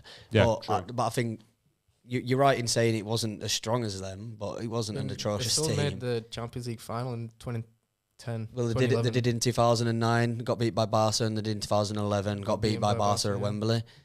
Still good enough to be up still there. good enough to be in the top two of Europe on 3 occasions over the span of 4 years. From 2008 won it, 2009 came second, 2011 came second. So do you know what? I completely agree, and that's why I think Scholes is above the other two. Because he was consistently a part of that team that literally from 1995 to 2013 was consistently winning trophies and getting in the top 4, if not winning the Premier League every single season. And he remained there throughout the whole time. Yeah, That's like Gary Neville and Ryan Giggs, and I think they're ridiculously overrated. Whoa. Ryan Giggs. Ryan Giggs has the most. One of the best right I know he wingers. does, but he's played like 900 games. Like, One of the best right wingers the Premier League's ever seen, Ryan Giggs. No. That's coming from an Arsenal fan. Yeah, he definitely is. He is one of the better wingers in history. Oh. In history, yeah. I mean, you can give it based on what he's won, but as an individual player, he's not better than the likes of Hazard, Salah. But I think the game's changed since he was in his prime to the kind of wingers that you get when Salah and Hazard are about. I guess that his morals were pretty shit, but I think as a footballer, he was top tier. You know, Scholes, I don't even know if he's better than Fabregas, and I won't put Fabregas as good as Lampard and Gerard. I already made a video on thinking that Fabregas is criminally underrated, and I do think he's top 5 Premier League midfielders of all time. Who's your first? I think it's got to be KDB. Kevin De Bruyne. Yeah, I mean, the problem is there's more recency bias as well in that, but yeah. he has done incredibly well and obviously just won a treble, so it's hard to argue against it. But, I mean, at the minute, though, is it? Well, you've got injury right now, so it'd be hard. I don't know. I don't like. That's another football pet peeve of mine. The term recency bias. I think people can be blinded by nostalgia as well. Because because at the end of the day, we look back because we can't remember watching these players play, and we see everything that they've done good. Do you know what I mean? Whereas players that we've been watching play for years will remember when they've not been at the peak of the powers or on top of the game constantly. But I think that argument does come into it a little bit with me with KDB. He's obviously an incredible footballer and one of the best midfielders we've ever seen. But there is, like, internationally and generally, I mean, I know we got injured in the final of the Champions League, but there has been a few big games where he seems to disappear, and that's like a common theme. He's still fantastic, and I'm saying he would still be top 5 as well. But I don't know who I'd put first. I think this is a debate for a different day. I'd have to really think about it. For that. Yeah, because it does sound like we could definitely go on for a while. See, 9 minutes added on as well. But so your ranking was? It was Gerard top, then Lampard, then Scholes. Same as Ellis, Gerard, Lampard, Scholes. That's criminal to me. I just can't believe you've both put Gerard top. Why Lampard over Scholes though? He offers more in a game. He's obviously you can bring in team trophies now because Lampard's won more than Gerard, but then also you can bring in individual honours. Scholes has won more than them both. Yeah, but again, that's in a better team, and that's in the most dominant team we've probably seen or probably will see unless City carry on. But you just said Giggs was shit and Neville was shit. So yeah, and I still think they are. But so somebody's got to be good. The defence was good. I think was a bit of a scapegoat with Gary Neville because you've already got Ferdinand or Stam or Vidic covering. Got to admit, I also think Gary Neville's overrated as fuck. But I also think it's down to Sir Alex Ferguson's. I just think he did his job, Gary Neville. Though, to be fair, it wasn't anything. He serviced Beckham. Yeah. Yeah. What do you mean by serviced? He just looked after it. Oh yeah, good point. But Tottenham with a free kick.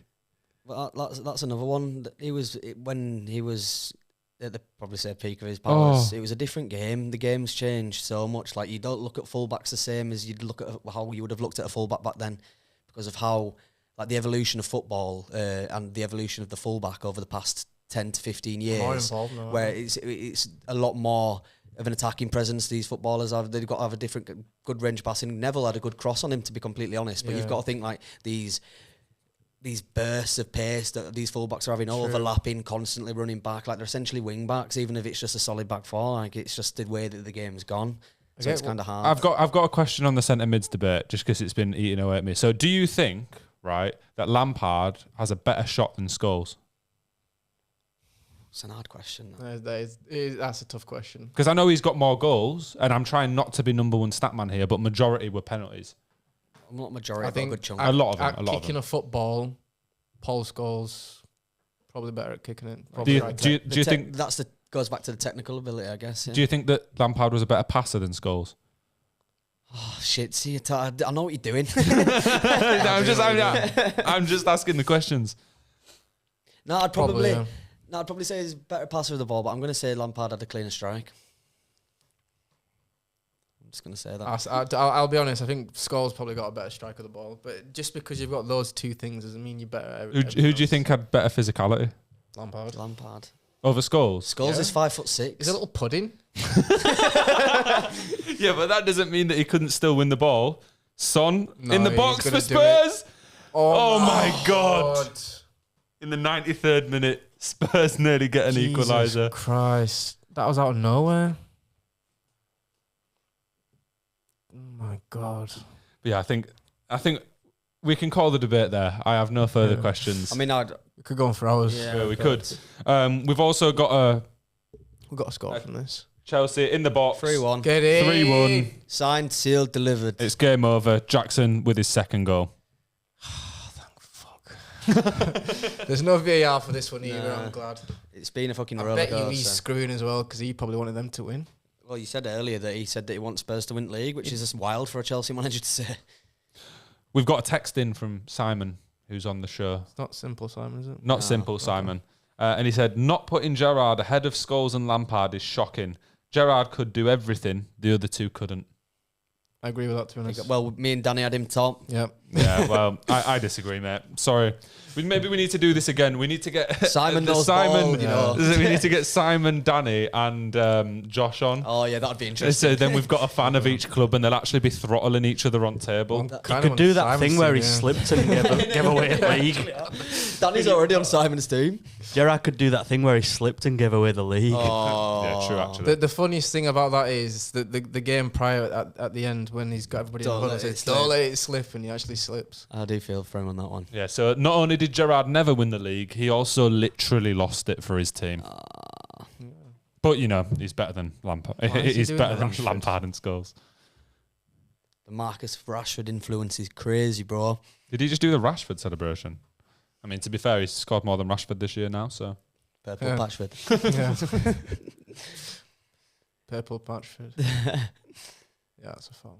Yeah. All right, I'm happy now. We've got 4 minutes left. Chelsea 3-1 up. Spurs down to 9 men. Danny, I think this is where you can kind of call it a win. You can relax a bit now, bro. I'm relieved. I never thought it'd be 3-1, to be honest. But then again, I don't think anybody could probably predict what was going to happen. It's been a brilliant game to watch as a neutral, I bet. Oh yeah, this has been fantastic. Other than all the VAR stuff, but I suppose you need that to turn it into the brilliant game it is. Yeah, it's been unbelievable.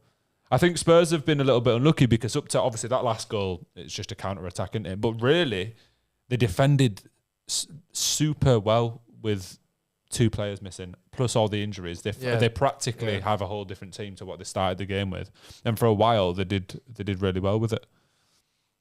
Be interesting to see if he shoots here. Spurs. Gee. They've even had a couple of half chances. Even Tottenham. with 9 men, Yeah. like... I mean, that one ended up offside. They had but that we Dyer didn't one know that went in, Yeah. but they had that Son chance just then as well. Son chance was scary. Because that would have made it 2-2 as well. That's before you got the third goal to really put the game to bed.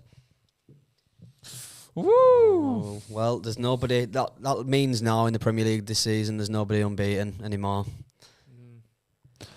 That's City top of the league. I think this could end up being one of the most interesting title races in Premier League history with how things are lining up. Yeah, at we the say minute. that now. Yeah, we do literally say that every We year. say we say this now, bro. I can just see. Well, that no, come but a Christmas, couple of seasons ago, for example, at one point it ended up with Man City winning it, but Liverpool was so far ahead for the majority of the season. You thought, oh well, it's just them, and then maybe City can catch up.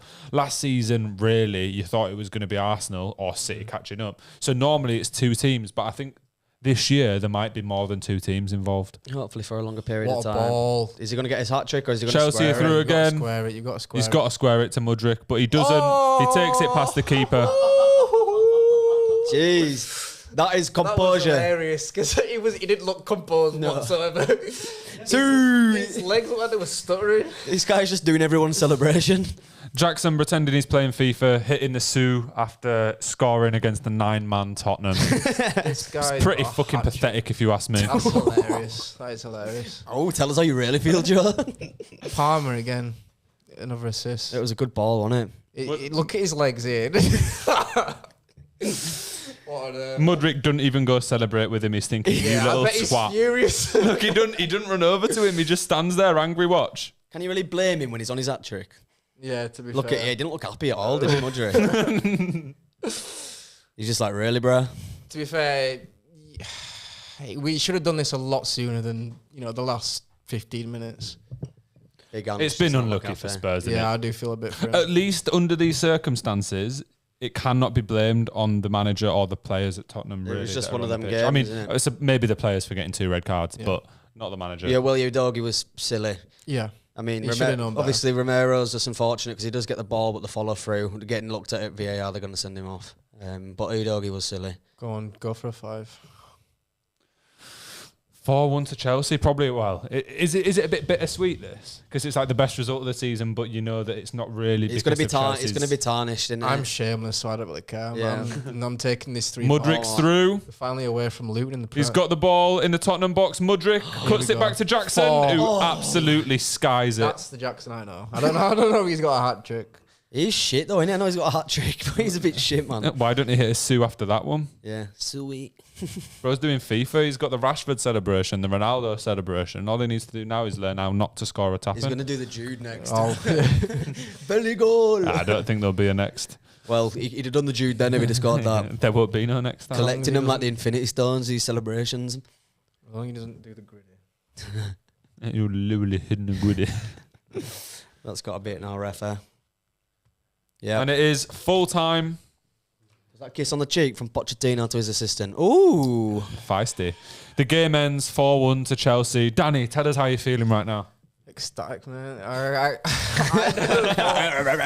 be honest. 1-1 was optimistic. I actually thought we were going to get battered. 4-1, brilliant. Just depends if we can now take this forward into our other games. Well, it's funny because last time you were on, Chelsea were looking quite good. 1-2 in a row, drew with Arsenal, and then the results dropped off from that point. So, pretty much. Does this win today give you a bit more confidence, or because of the circumstances, does it just make you think, all right, well, it's good, points on the board? I think football is also like mentality, isn't it? So, you know, when players they're confident, now we've got a bit of confidence in the team. Hopefully, you can see them like take it forward. But I'm pretty sure we've got City next, so that's just going to be like a humbling. Yeah. When is that? Is that this Sunday? Yeah. So there'll be no stream for that. But boys, I think we can call it today. Yeah. We're back. Yep. Well, me and Ellis are out, off to America, flexing on people. So what's the next game we're doing? It's 25th of November. We might do the 12:30 Liverpool City, innit? Yeah, Liverpool City on the Saturday, the 25th, 12:30. 25th, 12:30. We'll probably have a Liverpool fan, but won't have a City fan because there's none in Leeds. But thanks for watching. Good night. Peace. Ciao. If you click stop record on the box, off on both of them, on streaming and. Tell you what, Joe, we might have to watch that game on Sunday.